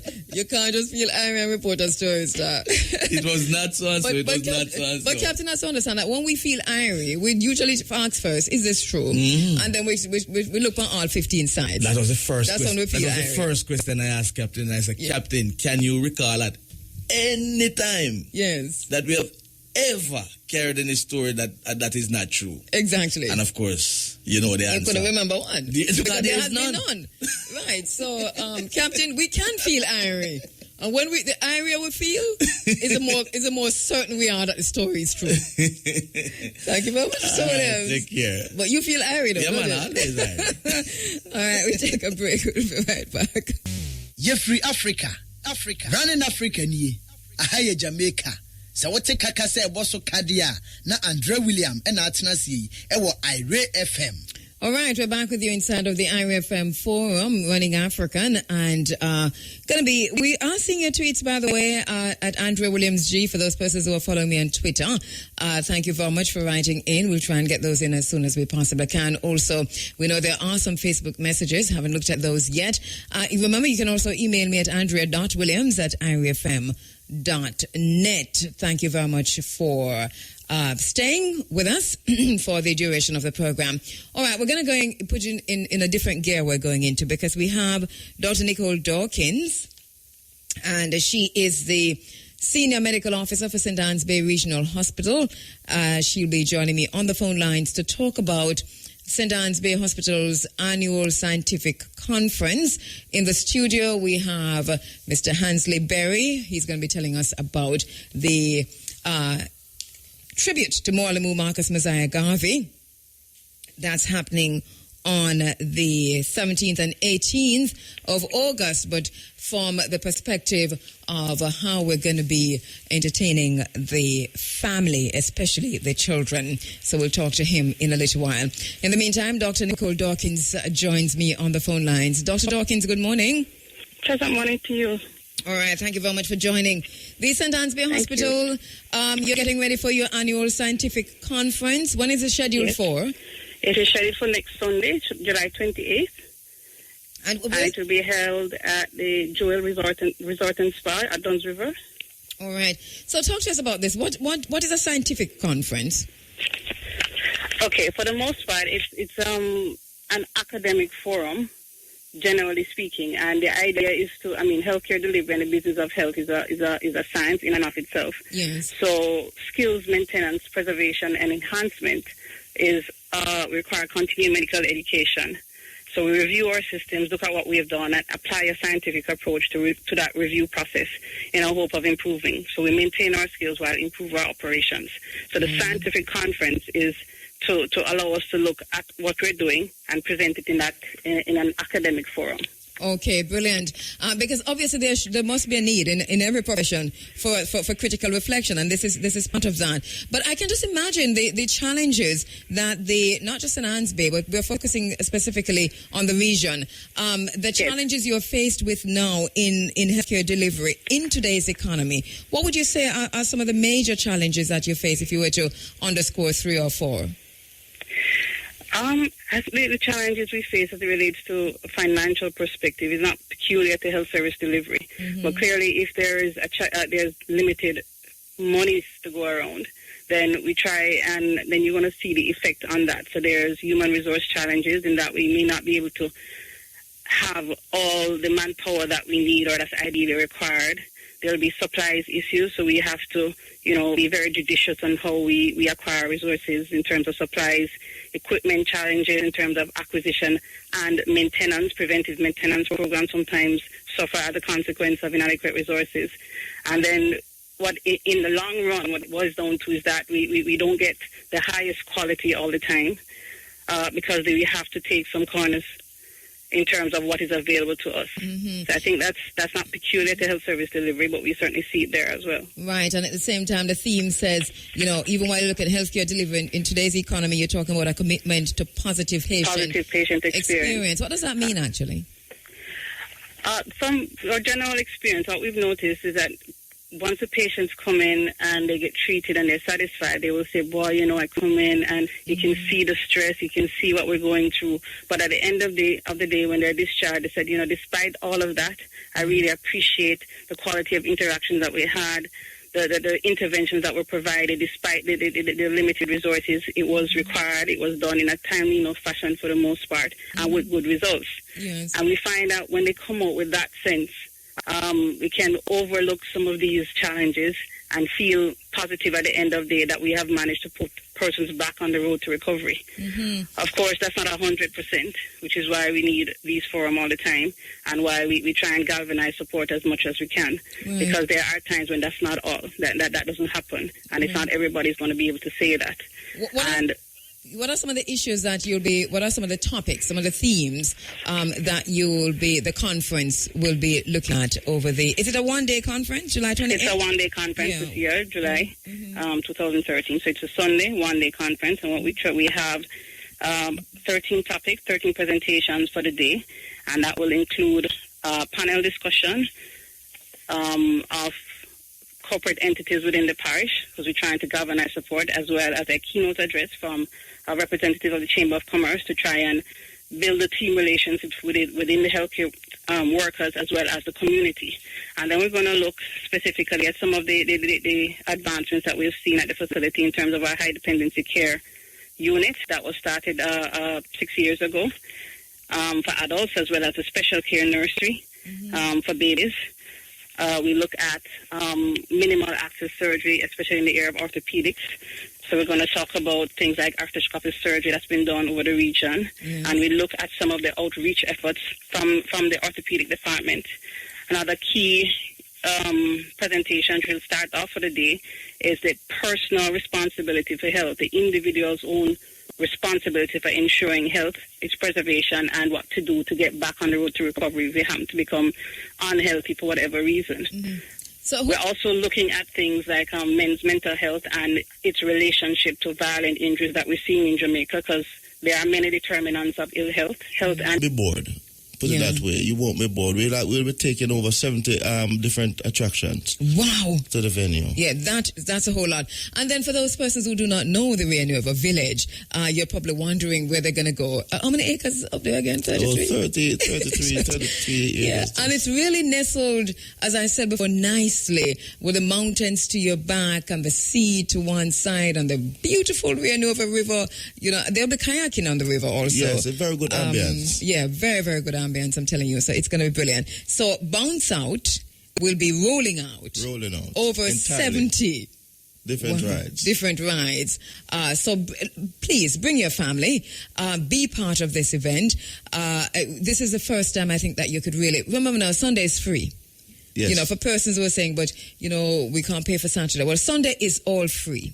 Sunday is free. So, and they will be there for 2 days. So those persons who are coming in for Saturday, you have all of this. For those persons who are coming in for Sunday, you have all of this. It is what it is, a celebration of Mwalimu, but bearing in mind the children and the family who are going to be there. There will be small charges, by the way, for the rides and so on, because you know it is when you go for rides. You don't just go and eat ride free. Yes. That's right? Yes, it is. Yeah. Yes, okay, so bear that in mind. But it is going to be really a beautiful day at Rio Nuevo. We are expecting a very massive turnout. I think so, because really and truly, this is for the family. It is a family event, and we've said that every year. This year, we're ensuring that the children are properly entertained. Any final words, Mr. Berry? Just to say that we really have a responsibility to take care of the families and to bring the families back together. And we are really looking forward for the support, of everyone to come out, take your families, take your children out, and just to come out and enjoy yourselves. Brilliant. Thank you very much, Mr. Hansley Berry. Rolling out, Bounce Out, August 17 and 18 at the Rio Nuevo Village. A tribute to Mwalimu Marcus Messiah Garvey. It's a family day.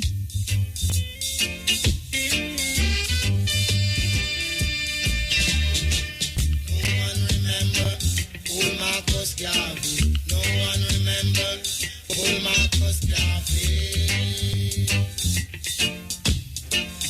Hey, another thing that's happening is the Emancipation Day celebration, July 31. Before we get to that, though, hey, Dr. Sidney McGill, we've been calling you and calling you and calling you. Have you changed your telephone number or something? Now you're sending us email? Or he changed it? Okay. All right. Bye, Mr. Hansley.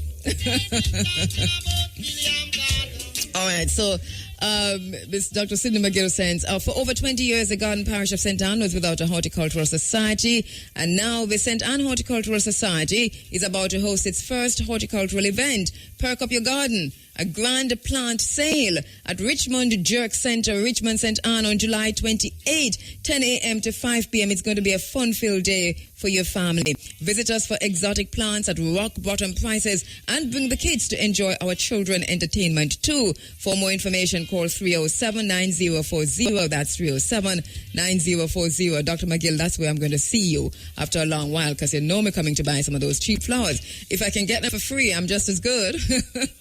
All right, so the St. Anne Horticultural Society hosting its first horticultural event.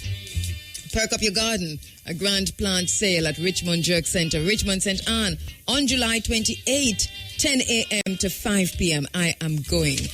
Flowers galore. It's going to be a fun-filled day for your family. So it says, visit us for exotic plants at rock-bottom prices and bring the kids. Hey, sometimes it do sound as if we are neglecting our listeners and the rest of the world, but somehow we have a lot of St. Anne things dealing with this morning, isn't it? So let me just say good morning to you if you're listening in Portland. A very, very pleasant morning to you. We know the emancipation celebrations are happening also in the Rio Grande Valley. Mrs. Lynette Wilkes, Sister Wilkes, I know you're on July 31, August 1 in the Rio Grande Valley with the emancipation celebration. So that's happening in Portland. I know that in Scotts Pass, the celebration for the 121st Earth Day of His Majesty will be at Scotts Pass for 7 lights. The fire will be lit on the 22nd at midnight, and the Nyabingi will seal on the morning of the 30th of July. Also, we know that at Pitford Nyabingi Center, there will be celebrations talking about for His Imperial Majesty. Also, there will be at Pafai, there's a Naya Bingi at Pafai. We don't have the details, but we know you always have a Bingi. And Sister Minnie tells me that she's coming down for it. So I'm assuming it is on. It better be on. So there's a Bingi at Pafai's at Great Pond.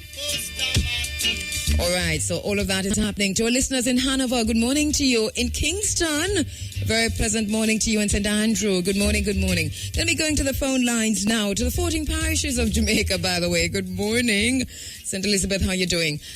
Joan Seegers joins me on the phone lines. Hello, Miss Joan Seegers. Hi, Miss Andrea. How are you? I must apologize. You were supposed to be on earlier, but here you are, and thank God for that. That's okay. So the Emancipation celebrations are on in full gear this year, July 31. You, Joan, once again, thank you for coming back, because we know that you migrated and you've come back to offer your services. You have been one of those persons who, once you do this, it is done well. We're talking about the Emancipation celebration. So what do you have planned for us this year, Joan? Well, it's another anticipated explosion, cultural explosion. And again, it's for the entire family. And before I go any further, I want to assure the patrons that have a bottleneck last year that we have taken care of that. That backup won't be severe again. Now, for this year, we are trying to get back to that cultural impact. And Andrea, you were there with us. You know how it started. Yes. And you know that we, for the first 5-7 years, we try to keep it as cultural as possible. Yes. And we try to highlight all aspects of the African culture and retention in Jamaica. And that's what we're doing this year. Okay, brilliant. So you're bringing you're putting back the culture in the thing. Yes. Thank you very much for that. Thank you very much for that. Yes. And I don't know if you remember when we used to have those drumming groups, cultural groups put strategically on the site for the visitors and all the patrons, Jamaican foreigners, to interact with. Yes. We are having that again this year. And what we have told the groups is that if children come along and want to know how to beat the drum, show them how. If they want to learn how to dance the Dinky Mini, give them the steps. Because this is for education and entertainment. We also realized that, and I was happy to hear about the Baptists and how we're trying to project the African culture, because we are trying as well, based on what we have lined up this year, to put the gospel back as well, because the gospel and religion played a lot in the road to freedom in Jamaica. And so, therefore, this year we have about 5 or 6. We have Sister Scully again. We have Sister Pat. We have George Banton. We have people like Minister Lubert Lee. We have the JCDC Festival Gospel. We know a young guy, about 10 years old. So we are catering to the entire family. We have that section. Then we have the cultural impact with the performing groups, the Carry Folk Singers, the Islington Dinky Mini. As a matter of fact, we are projecting all of that, the Etu, the Gere, the Brookins, the Kumina. We have them all. We have the Port Moran Kumina that ends the show each year. We also have the Fab Five, who, through their repertoire, will show the link between the African retention and the different levels of music, the timeline, with the ska, the mento coming up to the reggae. So it will be a transition. Every aspect of this show this year will be of cultural impact and entertainment. All right, sounds good. And something that we always talk about, you and me, which is of really great importance, and we really have to stress this when we talk about the celebrations, is the chocolate and the cup. Oh, yes. Jamaican National Building Society has again taken on that. And this year we still have the enamel mug that we want. Without the mug, you get no chocolate. So we have mug on site for those who forget to bring the enamel mug. No mug, no tea. Yes. I have my mugs from them long time now. Yes. So you can have the mug. When you buy your mug, you bring your mug with you, or you have to buy a mug. Yes. And we also have prizes galore. Yes. We have gate prize weekend for 2, jewel Duns River Beach Resort and Spa. Oldest in a mug, tell your story, bring your story with your mug. Yes. Sandals, weekend for two at Sandals. Then we have the most cultural African outfit. And what we are encouraging people to do this year is to choose a country in Africa and wear an outfit and tell where it's from, because we want it to be very authentic. Come and represent. But for those who do not have an African outfit, come comfortable and come as cultural as they can, because we don't want people not to come just because you don't have an African outfit. That's just those who want to enter into the competition. Right. But what we are telling, what we will have T-shirts if you want to buy the Emancipation T-shirts and wear jeans, that's fine. Okay, we great. have the Forever Free is our theme this year, and we'll have T-shirts on sale. All right, so once again, it is July 31 into August morning. August morning. And the stage sound very, very active, Joan. The ground sound just as active with the different cultural groups from across Jamaica represented there. And we'll have our bamboo torch again, lighting the way up from the roadside. Brilliant. We will also, to add to it again, is to put a Jankuna group at the entrance so as you enter. Yes. Now, we are charging for parking, and we have expanded the parking area so that we won't have that backup. So as soon as you get there, the officers, the security will just point you to where you should park. Right. Joan, have you seen the movie The Color Purple? Yes. You know, there's a part in The Color Purple where, towards the end there, where Sophie was played by Oprah. When she was in prison and so on, and she when she came out from prison, she was like half blind and very, very sad. And one day I remember when they were on the table, and somebody said something, and a quarrel started, and somebody said, "Sophie's back now. Sophie's back." So Joe, I hear you. And Miss Andrea, we must all. I always tell you when I do an interview with you that I have a picture with you at the first Emancipation in 1997. And you were so reflective. It was serious thing. And as I said, serious thing. Yes. At midnight, we will have a reenactment of the proclamation, and it was done on that night of 1838 on the day. All right. So it sounds good. Sounds really good. Joan is back. Joan is back now.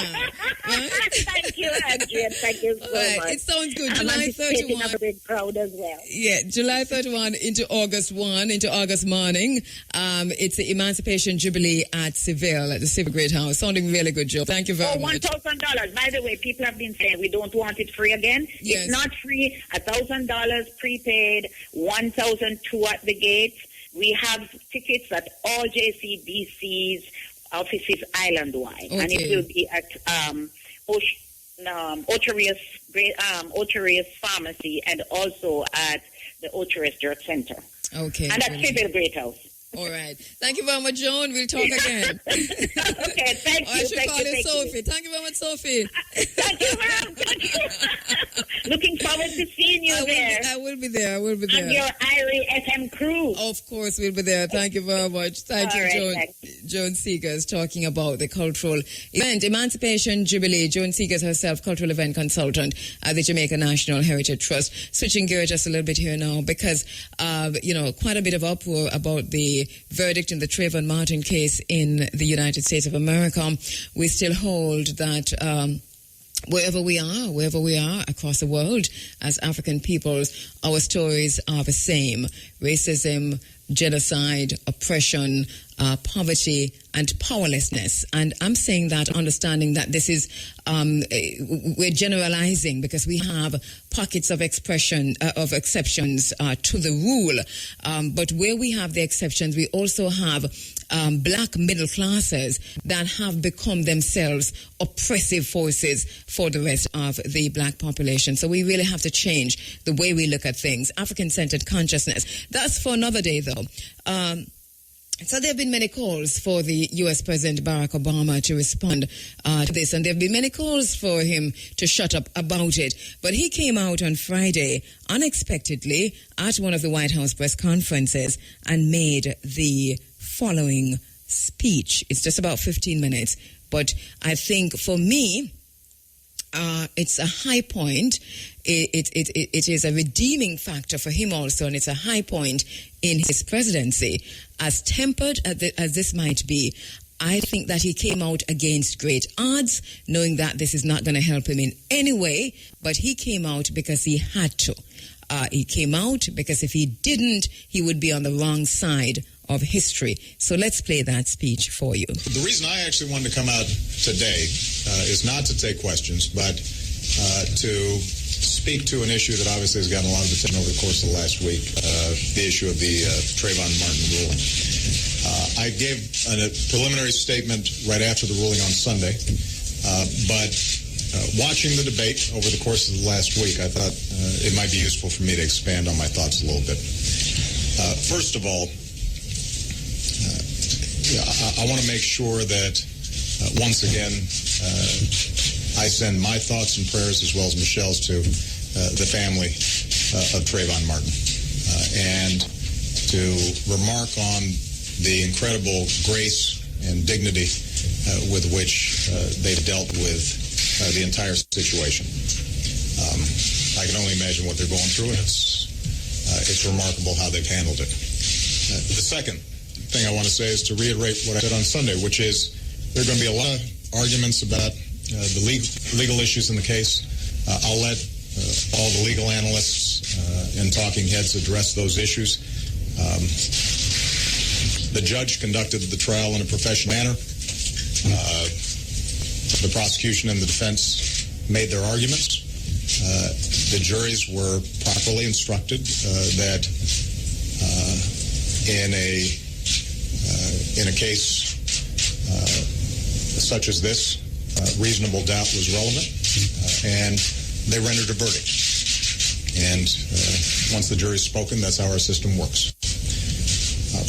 But I did want to just talk a little bit about context and how people have responded to it and how people are feeling.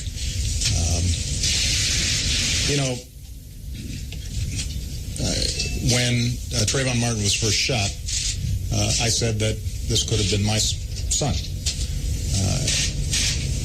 Another way of saying that is Trayvon Martin could have been me 35 years ago. And when you think about why, in the African-American community at least, there's a lot of pain around what happened here, I think it's important to recognize that the African-American community is looking at this issue through a set of experiences and a history that doesn't go away. There are very few African-American men in this country who haven't had the experience of being followed when they were shopping in a department store. That includes me. There are very, very few African-American men who haven't had the experience of walking across the street and hearing the locks click on the doors of cars. That happens to me, at least before I was a senator. There are very few African Americans who haven't had the experience of getting on an elevator and a woman clutching her purse nervously and holding her breath until she had a chance to get off. That happens often. And I don't exaggerate this, but those sets of experiences inform how the African American community interprets what happened one night in Florida. And it's inescapable for people to bring those experiences to bear. The African American community is also knowledgeable that there is a history of racial disparities in the application of our criminal laws. Everything from the death penalty to enforcement of our drug laws. And that ends up having an impact in terms of how people interpret the case. Now, this isn't to say that the African-American community is naive about the fact that African-American young men are disproportionately involved in the criminal justice system, that they're disproportionately both victims and perpetrators of violence. It's not to make excuses for that fact, although black folks do interpret the reasons for that in a historical context. They understand that some of the violence that takes place in poor black neighborhoods around the country is born out of a very violent past in this country. And that the poverty and dysfunction that we see in those communities can be traced to a very difficult history. And so the fact that sometimes that's unacknowledged adds to the frustration. And the fact that a lot of African American boys are painted with a broad brush, and the excuse is given, well, there are these statistics out there that show that African American boys are more violent. Using that as an excuse to then see sons treated differently causes pain. I think the African American community is also not naive in understanding that statistically, somebody like Trayvon Martin was probably statistically more likely to be shot by a peer than he was by somebody else. So folks understand the challenges that exist for African American boys. But they get frustrated, I think, if they feel that there's no context for it, and that context is being denied.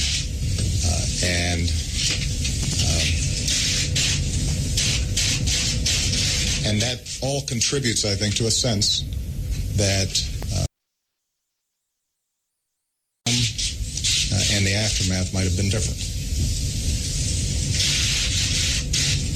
Now, the question for me, at least, and I think for a lot of folks is, where do we take this? How do we learn some lessons from this and move in a positive direction? I think it's understandable that there have been demonstrations and vigils and protests, and some of that stuff is just going to work its way through as long as it remains nonviolent. If I see any violence, then I will remind folks that that dishonors what happened to Trayvon Martin and his family. But beyond protests or vigils, the question is, are there some concrete things that we might be able to do? I know that Eric Holder is reviewing what happened down there, but I think it's important for people to have some clear expectations here. Traditionally, these are issues of state and local government. The criminal code and law enforcement is traditionally done at the state and local levels, not at the federal levels. That doesn't mean, though, that as a nation, we can't do some things that I think would be productive.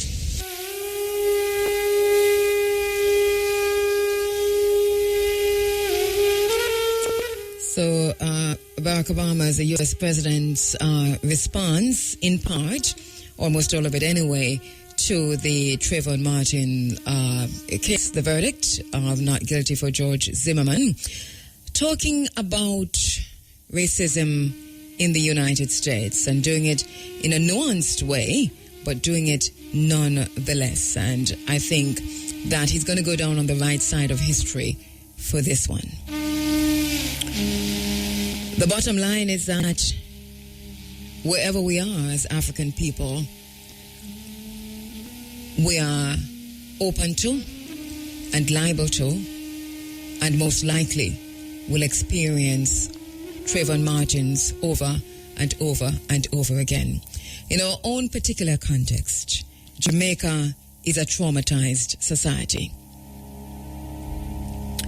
Jamaica is a traumatized society, dealing at once with the legacy of Western colonialism, the cultural, economic, and military dominance of America and Europe, the exploitation, humiliation, and suffering unloaded on its citizens by corrupt, brainwashed, ignorant, and hard-hearted politicians, the ravages of a civil war being played out among its youngest, and the wanton murder, suicides, rapes, and general viciousness being experienced in our country. The bottom line is that Jamaica is a traumatized society. The manifest horrors of death and destruction around us has led to a fear of each other that is palpable.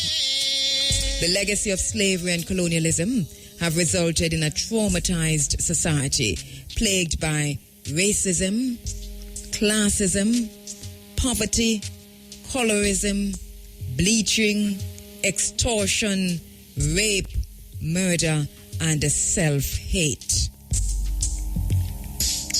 The bottom line is that as a people, as a nation, we have witnessed the birth of something terrible, intolerable, and incomprehensible, something that has been unleashed on us, by us, and from us.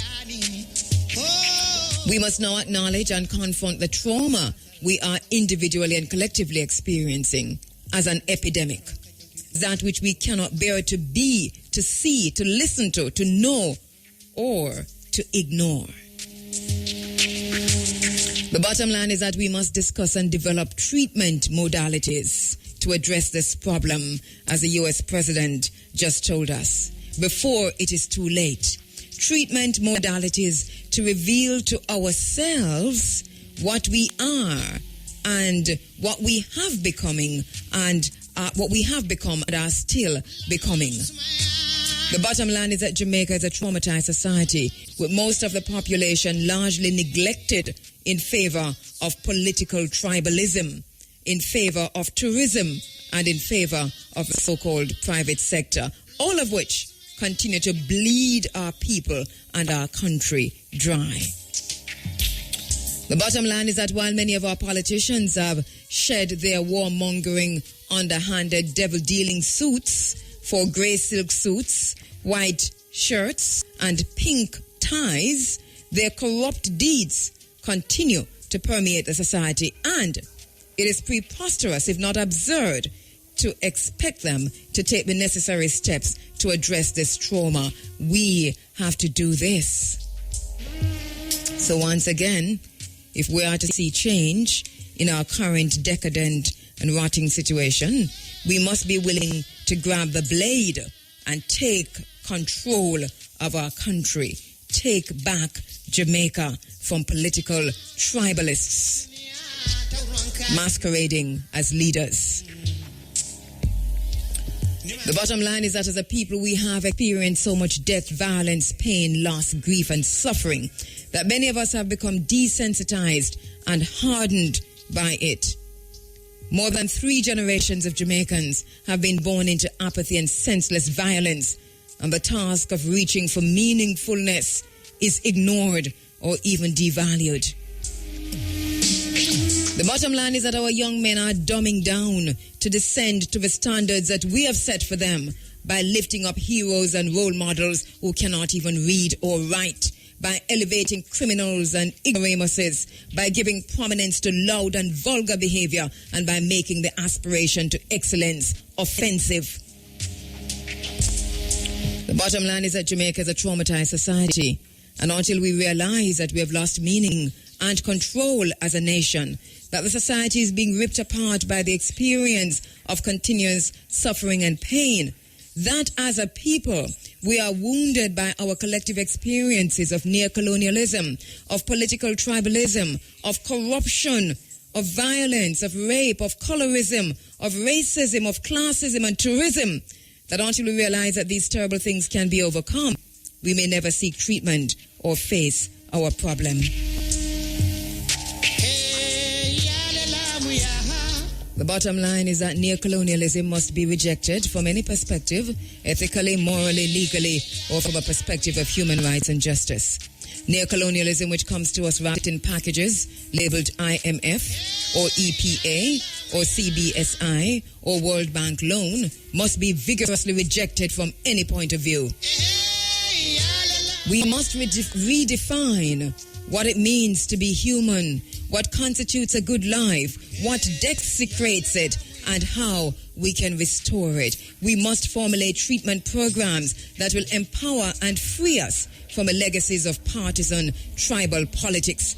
We must restore humanity to those we now consider mere votes and keepers of the party line, and who have been condemned to poverty for party's sake. We must restore that human spirit to our youth, who consider themselves residents of ghettos and hence less than human, who have come to actually believe that there is such a place to be praised, the ghetto. The bottom line is that we must formulate treatment programs that seek to empower our citizens to lead meaningful, humane existence. We must empower our citizens through education, not miseducation, through our history, not their story, through access to proper housing, land ownership, and community development. The bottom line is that we must formulate treatment programs that will empower us to participate in civil society equally in the name of social justice. For us, the meaning of life must of force reveal itself on the verge of death. That is the bottom line.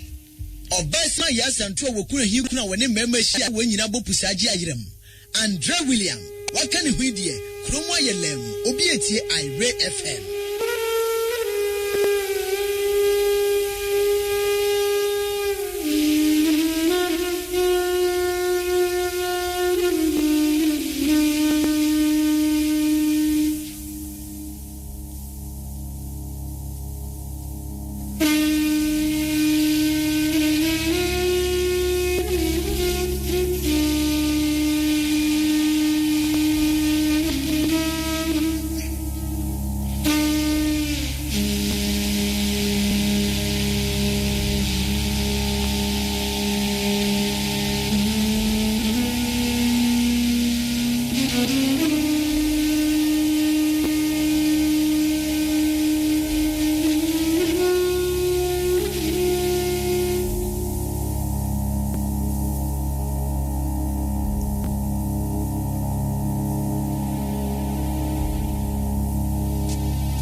This is how we're saying goodbye for today. Thank you very much for listening, wherever you are. Thank you for listening on the internet at irefm.net. Thank you for listening on the 107s, 107.1 to 107.9. We're making way for Big A, the Big A inside of the Sunday Sunshine. My name is Andrew Williams. My producer this morning, Joy Morgan.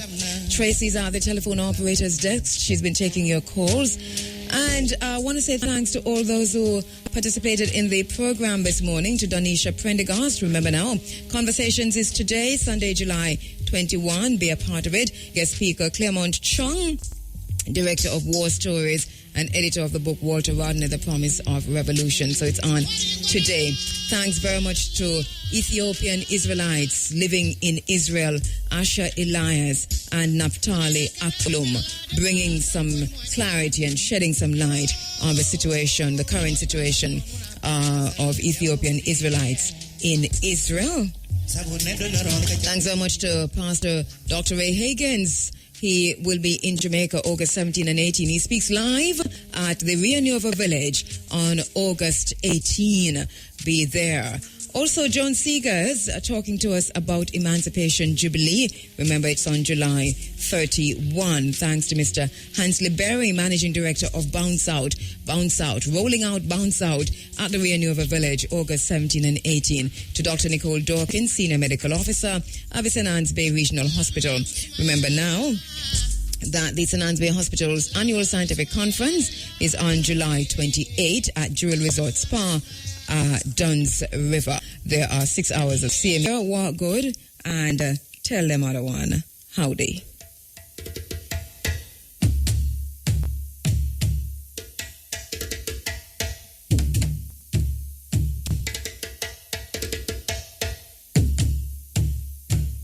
In the beginning, the earth was without form and void.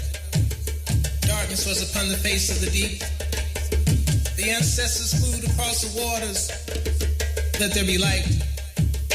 Let us make man our image and after our likeness, and there was light. I am a witness. I murder, some seduce, some surrender, they kill the rest. Now there's this bruise and blood exudes from the lower lip. God, I miss my mother's milk. If only I could have just one more sip. And the choir sings, Jesus, Jesus, come and save me, cause this is how they made me. My Africa's breast is swollen with the remnants of a child who once nursed without care. His toddler fingers tugged at her hair. In fact, the truth and truth, the fact, we all remember receiving life there. Then bullets and whips came. Evil succumbed to Cain. Now there's a restless neck bleeding inside this locked chain. I wonder if I hadn't told, would they have paid me? I can't say that I'm too sure now. Just be reminded, this is how they made me. Snatch, milk ran to my mother's feet. Her primal scream still registers in my disenchanted dreams. And by all means, be taken afraid of don't stop in New Orleans. I say that as if Charleston is any better. And I remember all those who prayed for me. Just remember, this is how they made me. Snatch, they were up and down the coast. Whole families became inventory. Blood and sweat ran day and night. But it was the milk that spilled the most. Now mother is insanely sick, but longing for that tug at her nipple from that abandoned child who is just a memory or a ghost. Snatch, Jesus, can you save me? I feel like a road. This is how they pay me, please. Except my psychopathic analogy. Well, this is how they made me see. I was black and became colored. I was African and became Negro. Well, they were up and down the coast. Those are young ones they wanted most. Keenness was toppled and made bare. Take a look into my eyes. Look, witness the reflection of dramatic style. You see, there were nations and religions all made bare. Take another look to my eyes. If you're there, you see, they were all up and down the West Coast. West Side? My mother's West Side. Well, I was a bumbo, kabumbo, Herrera, Damara, a waiter with Negroes in the ocean of sorrow. I became Namibia and Angola. I was a Bimbadu, Kabandu, the Congo, Seke, Pateke, Bama, Bunu, Bantu. I became Nigeria, Hausa, Fulani, Yoruba. I was bumping on all the way from Congo to Cameroon. I was Aja, before Benin. I became Togo and Ghana, Aspeole, Ete, Malike, Crew, Basa, Ola, Capelle. I was Susu, Tembe, Demba, Karaki, Ulo, Walla, Fafude, Bande, Mandinka. I was Fula, Balanta, Mandia. I became Sierra Leone, Liberia, Gambia, Guinea-Bissau, Senegal. Swing low, sweet gory. Ships are coming to carry me on, and if by chance I seem all alone, I pray to be free. Just remember, this is how they made me. Yeah, I'm Afro-American, 12 generation, moved from the Declaration of Independence, and I'm African-American. Now Mississippi, Chicago, Cabrini Green, Los Angeles, Detroit, New Jersey, Falls. This is how they made me.